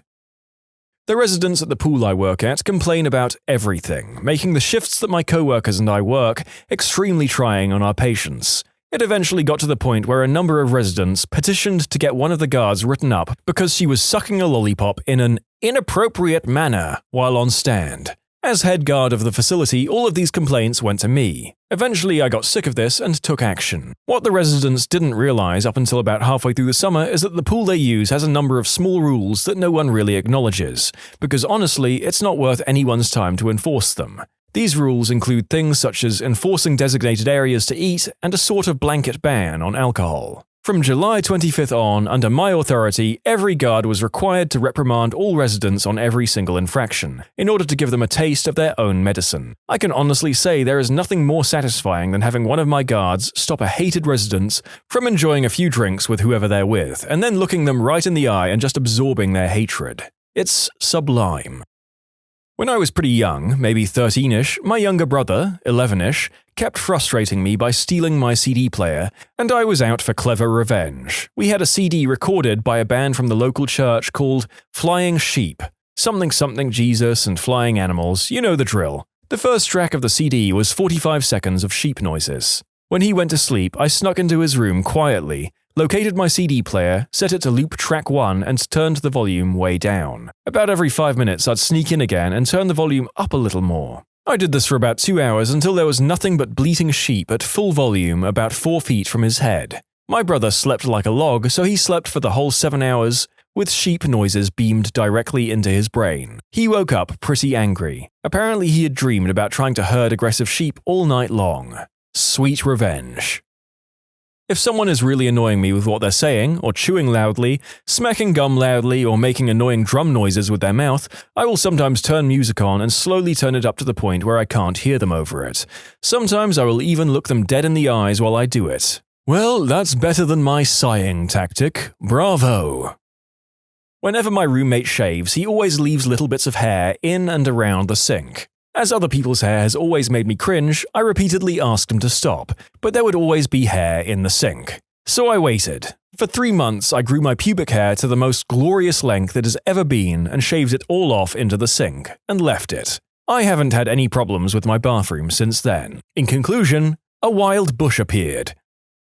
The last 4th of July, some friends and I went down to the pier to watch the fireworks. We were sitting down when this couple decided the perfect spot for them was standing directly in front of us. I'd been drinking a bit, so it seemed like a good idea to bark like a dog. Not like a mean pit bull or something, more like a high-pitched chihuahua. I do a really good impression, by the way. They started turning around looking for the dog until they realized it was me. I looked them in the eyes and started barking with an even higher pitch. I think they thought I was crazy because they just whispered to each other and left. The old man sitting next to me gave me a high five. Watching my daughter at gymnastics, woman next to me was smacking her gum like a cow. I pulled out a pen and sat there clicking the button until she got fed up and left. Non-Americans. What misconception did you have about America before visiting or moving there? Well, I recently learned that New York is a state as well as a city, and Washington isn't in Washington. A while back, I was dating this girl from India who was shocked to discover that Seattle was nowhere near DC. The best part about the naming of Washington State is that it was going to be called Columbia, but people at the time thought it would be too confusing, given that the nation's capital was the District of Columbia. This was before DC was mostly known as Washington, so they picked Washington for the state name instead of Columbia, to avoid confusion. My German friends wanted to go into my arsenal and start shooting with all my pieces. When I told them that I didn't have any, they looked at me like I was lying. I've taken several Germans to the range. It's a pretty awesome experience for them. I don't think they really grasp how bloody expensive the ammo is, though. I don't know if it's a misconception, but I expected Grand Canyon National Park to be less well maintained. Frankly, it's amazing for the amount of visitors. Visited last year, 10 out of 10. You people have an amazing national park service. This year we decided to come back and tackle Yellowstone, next weekend actually. Hats off to the national parks. That is some public sector crap I hope you people decide to keep investing in. For me, more than cities, they are the crown jewels of the US. The amount of public land in the US is unique and incredible. Thank Teddy Roosevelt and John Muir. They were both amazing men that pioneered the vast national parks of North America. It's true, despite the efforts of certain monetarily motivated entities seemingly working as hard as they can to gut the EPA and park services, America still has some incredibly well-maintained hiking trails and natural wonders. Long may they last. This one's a bit off-topic, but hear me out. I grew up watching American movies, American media, American everything, and it became this very familiar place that I'd never been to, and it almost seemed like it was fake, like it was all just one big movie set, and people spoke a made-up language I understood but never heard from native speakers in real life. At that point, my view on America was almost disconnected from reality. When finally visiting America, it was completely surreal. Like I was taking part of those fictional movies I'd seen as a kid. I saw landmarks in cities I had only ever seen on screen. It was a crazy experience. I get that. Even for Americans, there are places in the US that can be like that, especially New York City. I thought you Americans ate pizza every Friday. That's why I wanted to go to the USA in the first place. It's America. You can eat pizza every day. And when pizza's on a bagel, you can eat pizza anytime. I thought sheriffs aren't real for some reason, at least not anymore. At least where I am, police equals city, sheriff equals county, state patrol equals state, but mostly highways and interstates. We have a lot of overlapping law enforcements with weird jurisdiction lines and different protocols. Like where I am in California, in a day you might see highway patrol, county sheriff, and the city police department. In lots of places, sheriffs are more likely to use SUVs, while with PD, SUVs are normally for K9, but some departments are using them as well. Being English, I didn't even think about a language barrier. At a football game, it took me about 5 minutes to get a bottle of water. The girl just couldn't understand how I said water. I had to point to one someone else had in the end. I'm just sitting here giggling and picturing an extremely frustrated Brit standing at a concession stand just repeating, "Water! Water!" over and over again in a fruitless attempt to get a damn drink. It happens to everyone. I'm from Ohio and I went to visit my aunt and uncle in Georgia. I was trying to order a sandwich, but I couldn't understand the question that the waitress was asking me because I couldn't decipher her accent. My sister had to translate for me. It was pretty embarrassing now that I'm thinking about it. Y'all want mustard and mayonnaise on it? I thought people would say yee-haw a lot more. I'm sorry to disappoint. We failed our jobs as Americans, and I deeply apologize. Oh, and yee-haw. My brother in Connecticut deals with people in China and other countries from work all the time, and he started greeting everyone with howdy, specifically in order to perpetuate the stereotype. Honestly, you guys were a lot friendlier than I expected. Even in New York, which seems to pride itself on not giving a frick, I found people to be extremely friendly, polite, and helpful. It's been great hearing everyone's take on this, and now I have a long list of places to visit in America. Fellow New Yorker here can confirm we do give a frick. Quickest way to get a New Yorker to talk to you, you stare at a subway map for more than a minute. The one thing that breaks us out of our do not talk to strangers shell is when helping with directions. I swear, if you ask the quickest way to get to the Empire State Building, 3 of us will jump in front of you to make sure you get there, and 2 of us may debate about which way to go, even though both of our directions are right and it would take the exact same time. If we're really friendly, we'll even give you a tip to skip the Empire State Building altogether and head to the top of the rock. Better views, no chain link fence, and you can actually get that picture in front of the Empire State Building. Something you can't do when you're standing on top of that building. You can also ask, "Hey, does this train go to 34th Street?" just to get us talking. Honestly, I think that a lot of the infamous East Coast and New York surliness goes out the window when people realize you're British or European as well. But maybe that was an isolated experience for me. I didn't realize those red cups were actually real and used by everyone in the US at parties. I thought it was just like a movie thing. My mum's friend went to the US and brought us back a stack while we were at university. We felt like we were in a teen film, and we even washed them up when we were done so we could use them again. I thought that I'd have no problem communicating because the people there speak a form of English. I've listened to their accents in my media the whole life, etc. Man, was I wrong. I don't think I spoke to a single person who I didn't have to ask to repeat themselves at least once. This was in Orlando. Oh, this sounds stupid. I knew America was big, but when I thought I could drive from New York to Florida pretty easily, I was so wrong. I just didn't quite register how bloody far away everything is. And I was wrong when I thought alligators just lived in the Everglades. Those frickers are everywhere in Florida. How surprisingly cold some parts of Arizona can get. I visited after spending a year in northern Ohio and basically went there naked, as I didn't expect anything could be worse than Cleveland's winter. Nope, I almost froze to death when I went to see the Grand Canyon and it was snowing. Yes, when I went to the Grand Canyon in October, I showed up in shorts and a tank top, expecting it to be still and hot, like I was in Phoenix. Nope. Not only was it freezing, but it was the windiest place I've been in my entire life. So beautiful, though. When my parents and I moved from Poland to Texas in 1997, we had no idea Daisy sour cream wasn't a cheese spread. Still have it on sandwiches. On a solo road trip up Route 66, I picked up an 18-year-old Dutch kid on his first trip out of his country. He thought all American diners were owned by one company called Diner. That was pretty adorable. My grandmother was an impressionable small-town teenager in the UK during World War II and fell in love with her fair share of American GIs as there were hundreds stationed in her hometown. They took her to dances, swept her off her feet, and left her with a hugely romantic view of life in the USA, bolstered over the years by movies. In 2003, my family took her to Florida on holiday and she was devastated that everyone lived normal lives. Ah, that's the nicest thing anyone has ever said about Florida. Thanks! Living in Florida makes me wonder if I'm normal or just less insane than the other residents. I thought Washington was the most serious place in the States, but when I went there for a tour in the White House about 3 years ago, most of the city smelled like green herb. I was very confused. After several replies to my story, I need to clarify I was talking about Washington, D.C. Didn't think it was necessary since I mentioned the White House. I do apologize for any confusion. People think DC equals government, which it does, but they also forget it's an incredibly liberal population. I don't know the numbers now, but it also used to be the gayest city in America by percentage of population, and we know how to party. You get a lot of high-strung young professionals, and they have to blow off steam somehow. People might not believe that DC consistently votes in the 85 to 92% range in favor of the Democratic candidates in each presidential election, regardless of who's currently in office or who the candidates are. I'm not saying that the Dems get 90% more or double the votes than the Republicans. I'm saying that 90% of all votes tallied in the district are in favor of the Democratic candidate. DC is crazy liberal. I got an admit to a school in Texas. I was worried about all the six-shooter slinging cowboys and random shootouts everywhere. 4 years in, and I'm yet to see any of those guys here. I did get to go to a firearms range last year, though.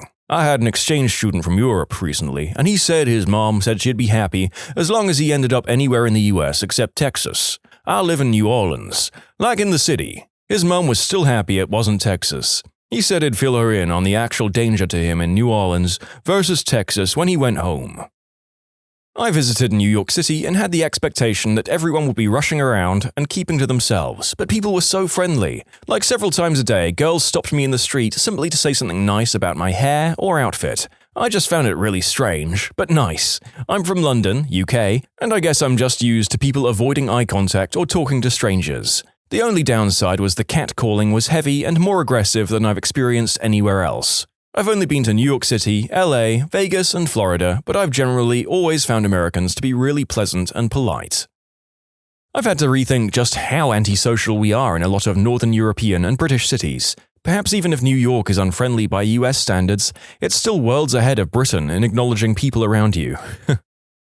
That it was a big country. It's not. It's insanely vast. Stupidly vast. Beyond anything I can compare it to. Returning to the UK after a trip to the US, it feels like I'm visiting Toy Town and everything is just so cute. And I'm English and feel like this after a week or two away. Also, people are a lot less fat than we're led to believe. Yeah, there's some obesity, but no more than I see here in the UK. I also felt massively safer driving in the US than I do in the UK. People seem to drive with a lot more patience and there's a lot less under- or overtaking. In the UK, at any given moment, someone is planning to cut you up or is actively swearing at you a car away for being either too fast or too slow, or not pulling away from the red light the instant it turns amber. Yeah, a lot of people underestimate the physical size of the country. It's common in conversations about travel for Americans to point out the ease of traveling in Europe. Americans don't understand how you can hit 2 to 3 countries in a day or for a weekend. Europeans don't understand that you can drive for 8 hours through Texas and still be in Texas. The East Coast with the smaller states are easier to travel through with transit, but once you get west of DC or Maryland, there isn't transit connecting cities. It's plane, car, or if you're severely unlucky, Greyhound bus or rail. My friend's wife is from Costa Rica. She was shocked to find out that Americans take regular showers when she moved here. I guess most of the Americans she was exposed to growing up were the backpack Costa Rica hippie types who didn't clean themselves much. Thought food was going to be crap for some reason, then discovered that the quality was way better than what I'm used to. Also thought everyone was going to be morbidly obese. Came to Colorado, and 90% of people are fit as frick. I thought Walmart was going to suck. I ended up loving Walmart. I also didn't know Colorado was the fittest state before coming to the US. I know now. As someone from somewhere else in America, I just had the same experience on my first trip to the Rockies. Retirees trail running past us up a 45-degree grade at 10,000 feet above sea level. Wow. I thought that WrestleMania was a huge deal for Americans. I was hoping that it would be like a national holiday. WrestleMania and NASA are my 2 favorite things about America. So this was very sad for me. Vince McMahon would like to have a word with you about an exciting offer that only costs $9.99 a month. Met a guy from Portugal in Portland, Oregon. He said he was surprised that he hasn't seen anyone get shot in the street yet. He assumed everyone in America carried a piece, and street shootings were extremely common. I'm curious, did he think that they were Western-style shootouts, or more like just random acts of violence? Hell, I'm from Idaho and went to New York for Comic-Con, and got asked how I liked the modern tech available in the city. I was confused until we talked more and realized that he thought we didn't have electricity or cars, and that I used a 6-shooter to shoot coyotes, trying to get at my cows. It's not just non-Americans. Not really a misconception, but I was pretty young when I moved to the US from mainland Europe. My parents mentioned that the US was at war with Iraq. This was in 2003, and I was wondering to myself why we were moving to a war zone. I thought there would be air raids and bombings all the time. When I was very young, I thought English people lived in castles and rode horses and went to war with bows and arrows. I didn't understand that the movies I saw were portraying historical England, not contemporary England. That's what they actually do. When you travel to England, they'll take you to the special places for tourists, where they maintain the appearance of a modern lifestyle. However, it's all a big conspiracy because they don't let the tourists go to the real places where the English live in castles and ride horses. Their maps are fake, public transport is rigged, every inhabitant of England is sworn to maintain the secrecy of their true lifestyle. That everyone is as good-looking as the people on TV. We are, but that show is Roseanne. To appreciate the quality of this joke, I had to Google image the show Roseanne, and I guess the joke is that most of you basically look like normal people. Zing. Hollywood. I believed it was wall-to-wall famous people, walking on red carpets dressed in golden gowns, and everything was possible if you just walked on that beautiful boulevard. Wrong. Big time. There was nothing, and I mean nothing worse than when we had out-of-town family visit us, fam lives in SoCal, LA area, and begged to be taken to Hollywood so they could see the Walk of Fame, etc. Even after explaining that it's a dump, they always insisted. And then we'd get there and they'd see what we were talking about and we'd have to claw our way out after 30 minutes. That area is horrible in the summer. Traffic going in and out is impossible, everything is overpriced, and it's filthy as heck. I had to work for an event designer out there for a year, and that drive was part of the reason I quit so soon. I love LA and all the cities in it, but Hollywood and Venice Beach can go get screwed. That every shop is like Costco, big in bulk and relatively cheap. That the majority of people in the US are fat, racist, and selfish motherfrickers. I couldn't be more wrong. Everyone was very nice, educated, and kind. Unfortunately, the worst people get the most attention inside and outside the US. Rednecks and hillbillies. I thought that it was a geographical thing and you can only see them in the South. The ones I met up north were pretty hostile at first, but turned out to be awesome people in the end. I thought Americans, especially Californians, are sassy and snobbish. I was so wrong about that. They're freaking chill, friendly, and some are really down to earth. I also thought that most are really rich and that they own mansions with swimming pools at the mountains of Hollywood, but no. Most of them live in apartments and houses. My big misconception was I thought life was easy here, that you don't have to do 2 to 4 jobs just to make a lot of money, but unfortunately it was the other way. When I was in high school, a friend's older sister had a German student and a British student visit for Thanksgiving. They were students with her at UT. It was so much fun talking to them about the US and answering all their questions. The best, though, was their questions on the states. They thought Chicago was a state, and were surprised to learn Hawaii and Alaska were states as well. They thought they were a step up from Puerto Rico, but they were surprised to learn they also had representatives and senators. From the outside, the US looked like one country. Once you're there and drive around multiple states, it more seems like many different countries with different accents, laws, regulations, way of life, food. That was a big surprise for me. Misconceptions before moving to America. 1. Americans only work 7 a.m. to 3 p.m. 2.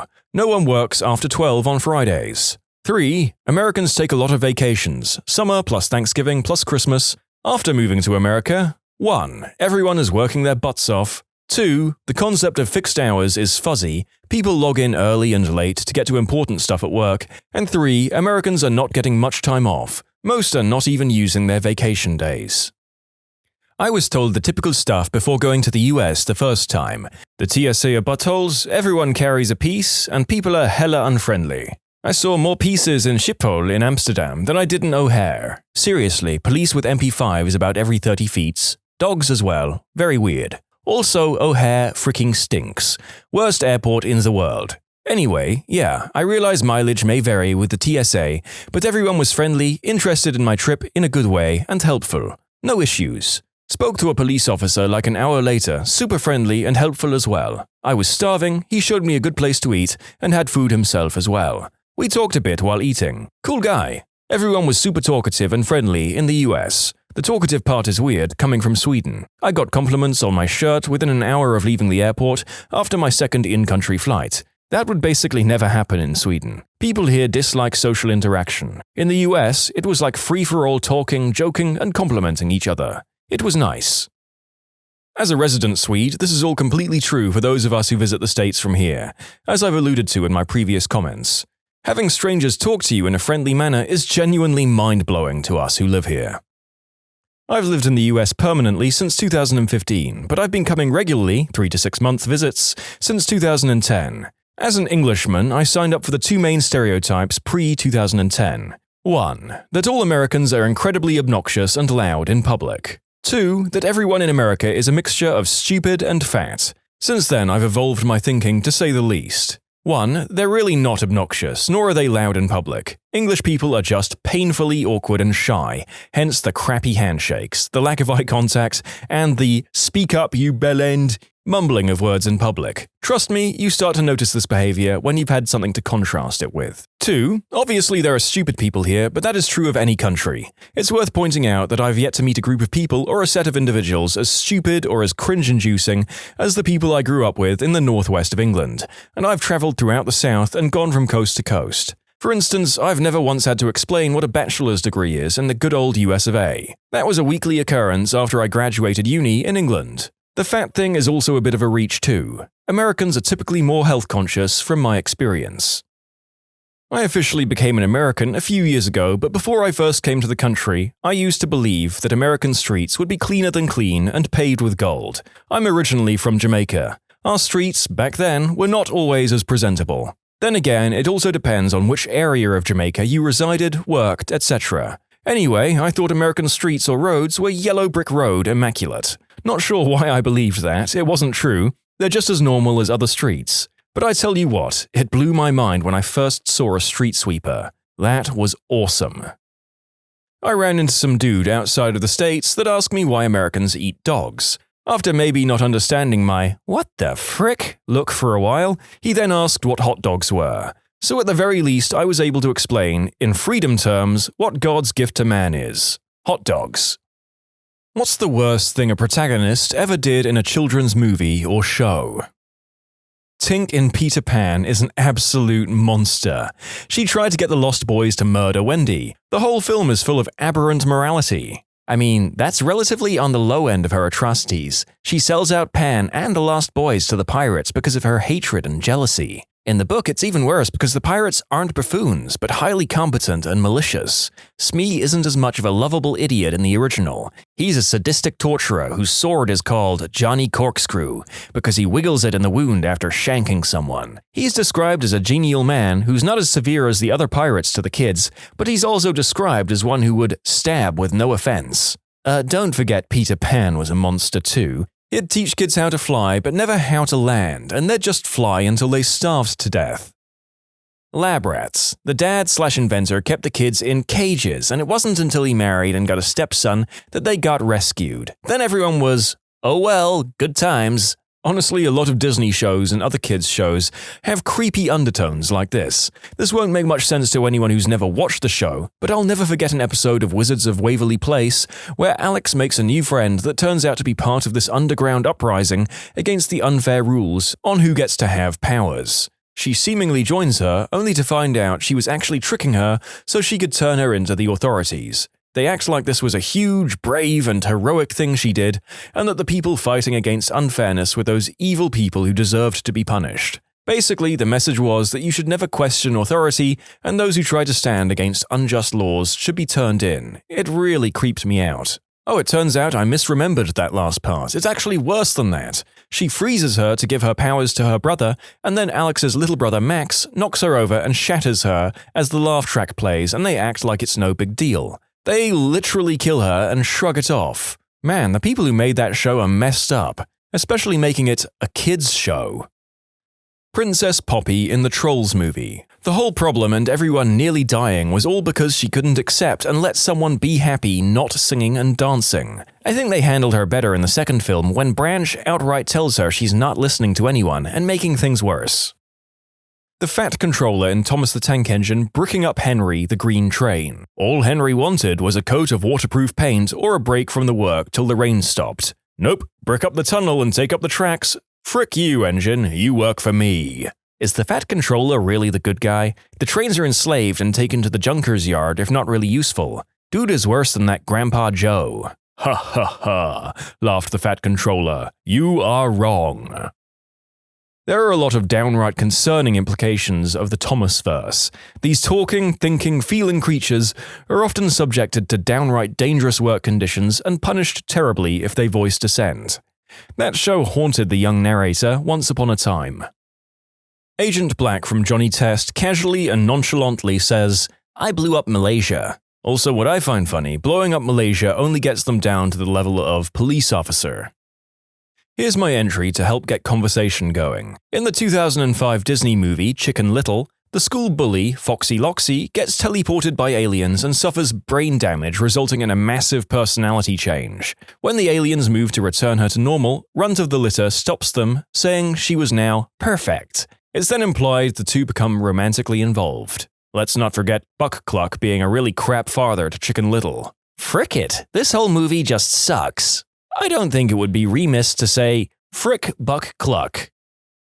Sportacus and Stephanie treating Robbie Rotten badly, all because he didn't want to be active. Let him live in Lazy Town in peace. Those two came to a place literally called Lazy Town and tried to force everyone to be more active and stuff. If anything, Robbie Rotten should have been the hero for trying to maintain how the town should be. You speak the truth. If you think about it, Robbie Rotten is far more heroic. Sportacus thinks that being active is the key to happiness and well-being. As such, he tries to convince the kids to be more active, which in turn requires him to be active. Okay, sure. Now, Robbie Rotten thinks that the key to happiness and well-being is to be inactive. As such, he tries to convince the kids to be less active, which in turn requires him to be active. Now, this is Robbie making his day worse to improve someone else's day. Ignoring the question of which of them is correct in their worldview, it's obvious that Robbie Rotten is substantially more selfless. The episodes often show Robbie bothered, usually not by the noise the children are making, but by the idea that they are being active. He goes through huge amounts of work and planning to correct this, often making elaborate games for kids in the process. Finally, let's examine the basic claim that Sportacus makes that the children would be happier and healthier if they subscribed to his lifestyle. They do seem to enjoy his sports, though Ziggy often has his complaints. However, compare this to the joy the children had in Robbie Rotten's "You're a Pirate" game, which involved nothing but props, imagination, and singing. Everyone loved it. You might think then that at least Sportacus is correct that the children would be healthier if they followed his advice, but once again I say that Robbie is right. If you trap Sportacus in a cage, he starts to pass out in mere minutes from fruit withdrawal. He might be able to outrun Robbie, sure, but it isn't like Robbie isn't capable enough to build a treehouse, ships, and whatnot. The Cat in the Hat nearly pummeled a young child's skull with a baseball bat. That movie is hilarious and yet so screwed up. He legit cuts his tail off and swears in front of children. In High School Musical, when everyone manipulates Troy into saying he doesn't care about Gabriella at all while recording the whole thing so that she sees it. God, if I was Troy and learned about that, I'd have quit the basketball team. If my friends couldn't stand by me and sold me out like that, there's no reason to be with them. Same with Gabriella and her science friends. Of course, they didn't manipulate her into saying things she'd regret and film it, but they still thought her potentially being distracted from their competition was enough of a reason to mess up her relationship. It's been a while since I've seen it, I'm sorry if I made mistakes. In the Rapunzel TV series, there's a controversial episode in which Rapunzel, after having an argument with Eugene in which she disagrees with his advice, accidentally goes back in time to a point when Eugene was a thieving teen. During this episode, she appears as one of the Stabbington brothers and ends up changing Eugene's views in the future to match hers by the end of the show. Eugene has no idea this has even happened. It's pretty controversial because while Rapunzel didn't mean to do it, she sort of forced a core personality change in him, and the show never really addressed the argument because Eugene is just like, I don't know why we were arguing before because I agree, and the end of the episode. The following story is from a series that I've never seen, nor probably ever will see, but it definitely has some mind-bogglingly interesting implications from the way the author describes it. In the 4th season of Winx Club, the main characters get a new power-up, the Believix, and it's a mess. They each get a new power to use at their own discretion. Here's a quick description of what these powers let them do. 1. The Strength of Life. Bloom. It lets her make people believe in magic and help them overcome their weaknesses. She decides what qualifies as a weakness. She overrides a person's free will to make them believe in magic, which just so happens to make the girls stronger and rewrite their personality if she doesn't like it. Dawn of Light. Stella. It makes her people more cooperative and accepting. Basically, she overrides another person's free will, so they do what she says. Breath of the World. Flora. It lets her make people show more appreciation for nature. Nice on paper, but it basically makes people ignore potentially more important tasks or forego certain technologies in favor of nature. Bright Heart. Musa. This is actually the most normal because aside from the usual of making people believe in magic, its only other effect is to convince people that they can change. Gem of Mind. Techna. To quote the official description of this ability, she can use it to make people think correctly. I think that's enough info. She decides how people should think and magically imposes that way of thinking onto them. The Spirit of Courage, Aisha. This is also very basic, the same as the first one with the added bonus of making people braver, but one use in particular rubbed me the wrong way. In one scene, she made a girl walk through a wall of fire to escape the burning building. The girl with water magic whose best friend is on the way to becoming an insufferable Mary Sue, and whose fire magic can extinguish any flame with a snap of her fingers. There was literally no need to endanger that girl like that. They had 2 people on scene who could not only have saved the building, but also all 6 of them could have repaired it with magic. Overall, those girls are a threat to society. They're emotionally unstable, have 0 coping mechanisms for when they get sad, and are basically demigods. Musa once saw her boyfriend with another woman, and she just ran away crying like a kid. She has sound-based powers. She could have easily listened to what they were saying. I put forth that Santa is a total butthole in Rudolph the Red-Nosed Reindeer. I can understand the young reindeer making fun of Rudolph's red nose. Kids are mean and will easily make fun of someone for being different. But then Santa walks in. He could have set everyone straight right there. Explained how it's our differences that make everyone special and all that. Nope, he readily agrees with everyone that Rudolph is a lost cause and even tells Donna he should be ashamed of his son's red nose. Da frick? Until he needs him, then all of a sudden he's part of the group and useful and liked. That's some fit in or go fricking die if I ever saw it. Any deviations from the norm will not be tolerated unless it's exploitable. Ho ho ho! Land Before Time when they're sleeping in the footprint and Sarah tries to wake them up gently and quietly. Littlefoot starts being loud and attracts the sharp tooth, causing him to lose the last gift his mother ever gave him, a tree star. Literally every single decision made by Robin Williams in Mrs. Doubtfire. What's interesting is that as a kid, you side with Robin Williams. Rewatching it as an adult, the guy was seriously dysfunctional and his wife was absolutely right to divorce his butt. Also, you realize that Pierce Brosnan's character wasn't the villain you thought he was when you were a kid. He was a legitimately nice, solid guy dating a woman with 3 kids going through a contentious divorce. He was a saint, but ended up almost choking to death.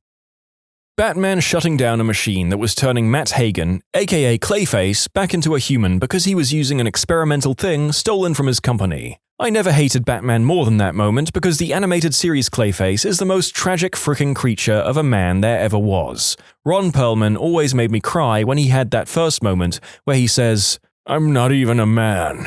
I cry every time. In the episode, he's falling apart and dying, then when he's there on the precipice of becoming human again, he can feel it. Batman tosses a batarang and cuts off the flow of the chemical. Fricking hated him for that. Yes, thank you. I hated that episode as a kid. Clayface had the chance to get his life back, but Batman stops it because he stole something? It felt so unfair. Fair to say that The Dark Knight has often done some pretty controversial things in his many iterations, but I'm not sure that anyone can look at his solution and agree it was the morally right thing to do by any means here. Perhaps some of you would disagree. Let me know. Sounds like what happened to Deadshot in that movie. Confronted him when he's out with his child for Christmas shopping, if I recall correctly. Carly from iCarly was a butthead. Remember that episode where she's attracted to the guy because he stole his brother's motorcycle? Then she dumps him because he was not manly enough because he collects plushies. Schneider's humor was so mean-spirited overall. Remember the one where Freddy says he didn't like Fred, and Fred made the whole video about quitting the internet forever, and Freddy was getting hate mail including a phone call from his aunt where she told him she hoped he fricking died?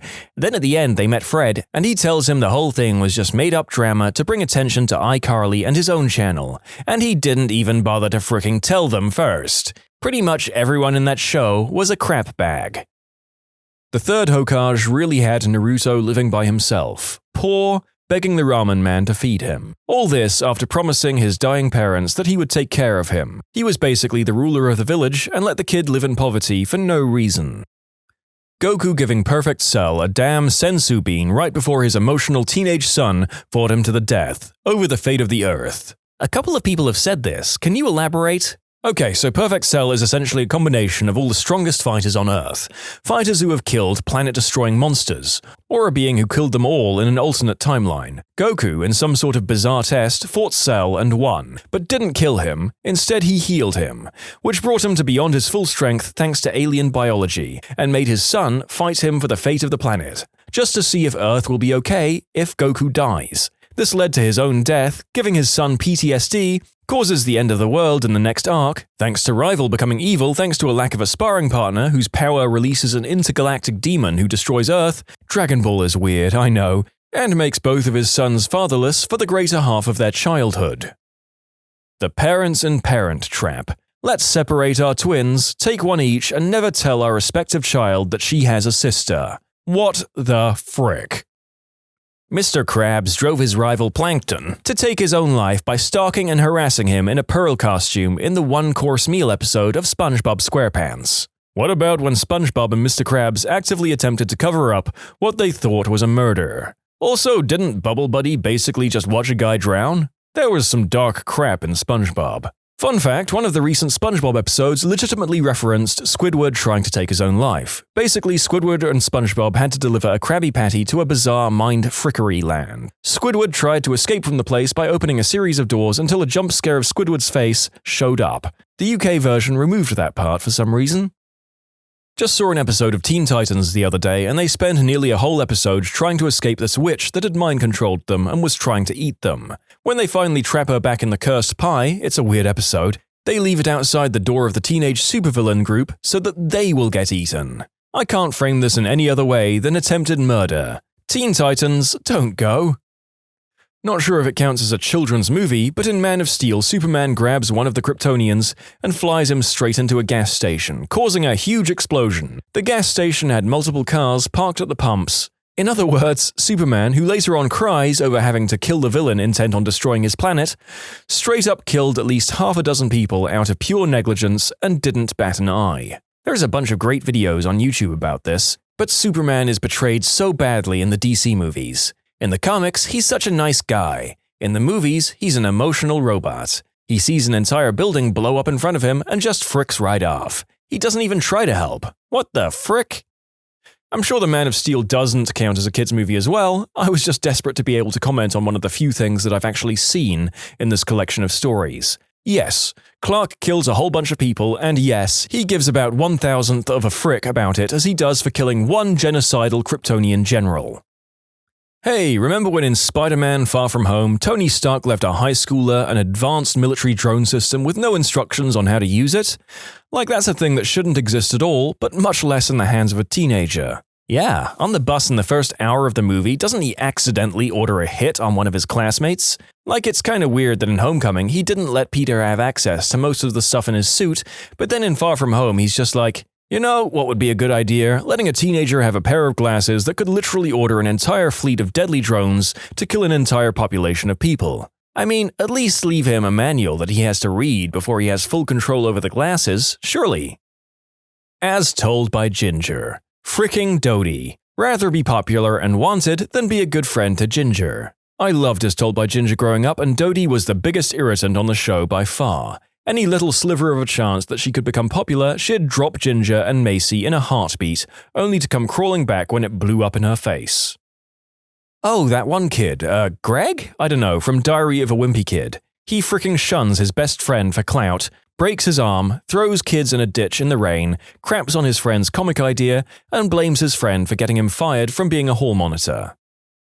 At the beginning of Megamind, when they were just school kids, Metro Man is literally responsible for turning Megamind to villainy by ostracizing and bullying him. It turned out okay in the end, but it's bothersome he never addressed or apologized for his behavior. Willy Wonka literally disfigured 4 kids on his factory tour. Not to mention all the slave labor. Butthole pays Oompa Loompas with cocoa beans. That's definitely below the minimum wage. In the first Harry Potter, Dumbledore gets to the end of the year when they count up all the points to see who was the best house. Gryffindor are dead last and Slytherin in first place, like literally 150 points ahead. Dumbledore announces Slytherin is the winner, but then he's like, "Hold up, I've got a couple of announcements for the final tally. Ron is good at chess, 50 points. Hermione is smart, 50 points. Harry is low-key the bravest guy I know, 100 points. Checks calculations, Gryffindor and Slytherin are tied. And Neville was able to have a direct conversation. 5 points. Gryffindor wins! The little girl who lets out all of the dinosaurs at the end of what I think is the second Jurassic World movie. The dinosaurs are about to be gassed to death or something, and they make a moral decision to let them out, since they have a right to live and survive. So the little girl lets them loose, and almost immediately the dinosaurs are released and kill a bunch of the villains in the movie. We're supposed to cheer, as the audience I guess, that the villains are finally getting their comeuppance, but I mean these dinosaurs aren't sentient or moral like humans. They weren't killing bad people, they were just killing people, and the good guys unleashed human-murdering dinosaurs on the planet. Like, no crap. Within just a few short moments, people died when they let them out of their cages. Harry Potter being left to a known abusive family by a society of wizards has to be high up there. Actually, the whole of Hogwarts is pretty fricked up. They're so irresponsible. They literally teach kids how to basically make Rohypnol. And they sent Harry and his crew into a literal death forest where a powerful unicorn-killing wizard was hiding. Part of why I love/hate Umbridge so much. It's super effective when the lady comes along whose punishments are so fricked up, even by wizard standards. Umbridge is just such a perfect microcosm of petty official tyranny. We've all met Umbridge in one guise or another, and the hatred people like that stir up in almost everyone is distilled into her character.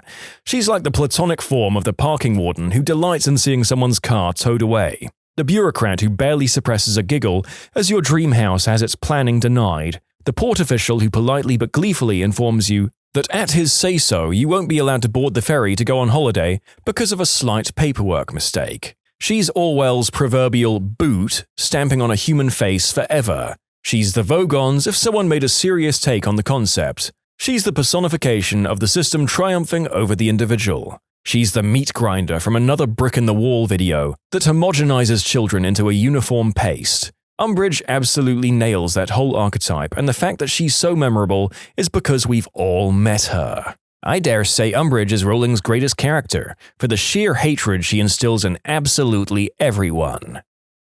The Jedi taking children from their family and encouraging emotional repression. I just started watching Clone Wars recently, having missed it during the actual run. So far, I've seen at least 1 or 2 fake surrenders by the Jedi, and I was like, that's an actual war crime. You can't just do that. I mean, that's just a surefire way to make sure your enemy doesn't accept surrenders anymore and just murders you. Not just emotional repression as well. Many children are taken from distinct species, cultures, and traditions. They indoctrinate them into a cult-like order of mystics, teach them feelings are wrong, familial bonds are wrong, and fraternal bonds are wrong, carnal pleasures and vices are wrong, and suggest that abstinence is important. Preach peace and harmony, and teach them how to use a laser sword and mystic powers to enforce their peaceful ways and the ideals of the Senate. Jingle All the Way is a story about a dad who punches and lies to everyone he meets over the course of a day, only to steal a toy for his kid. As much as I loved the show as a kid and still like it now, I'm a lot older and more cynical. And I can't get over the plain and simple truth that SpongeBob is unforgivably annoying when you really think about it. He's an excellent cook and a good and supportive friend and generally a good soul. But overall? Yeah, I'm quite sympathetic to the living hell Squidward lives in on some days. The older I get, the more I understand Squidward. You either die a SpongeBob or you live long enough to see yourself become a Squidward. When you subscribe, make sure to hit the bell to turn on notifications. Put the playlist on in the background to finish listening to all the stories, linked at the top of the description. And if you like Am I the Genius, give Am I the Jerk a shot, linked in the description too. Either way, thanks a lot for watching, and we'll see you guys next time.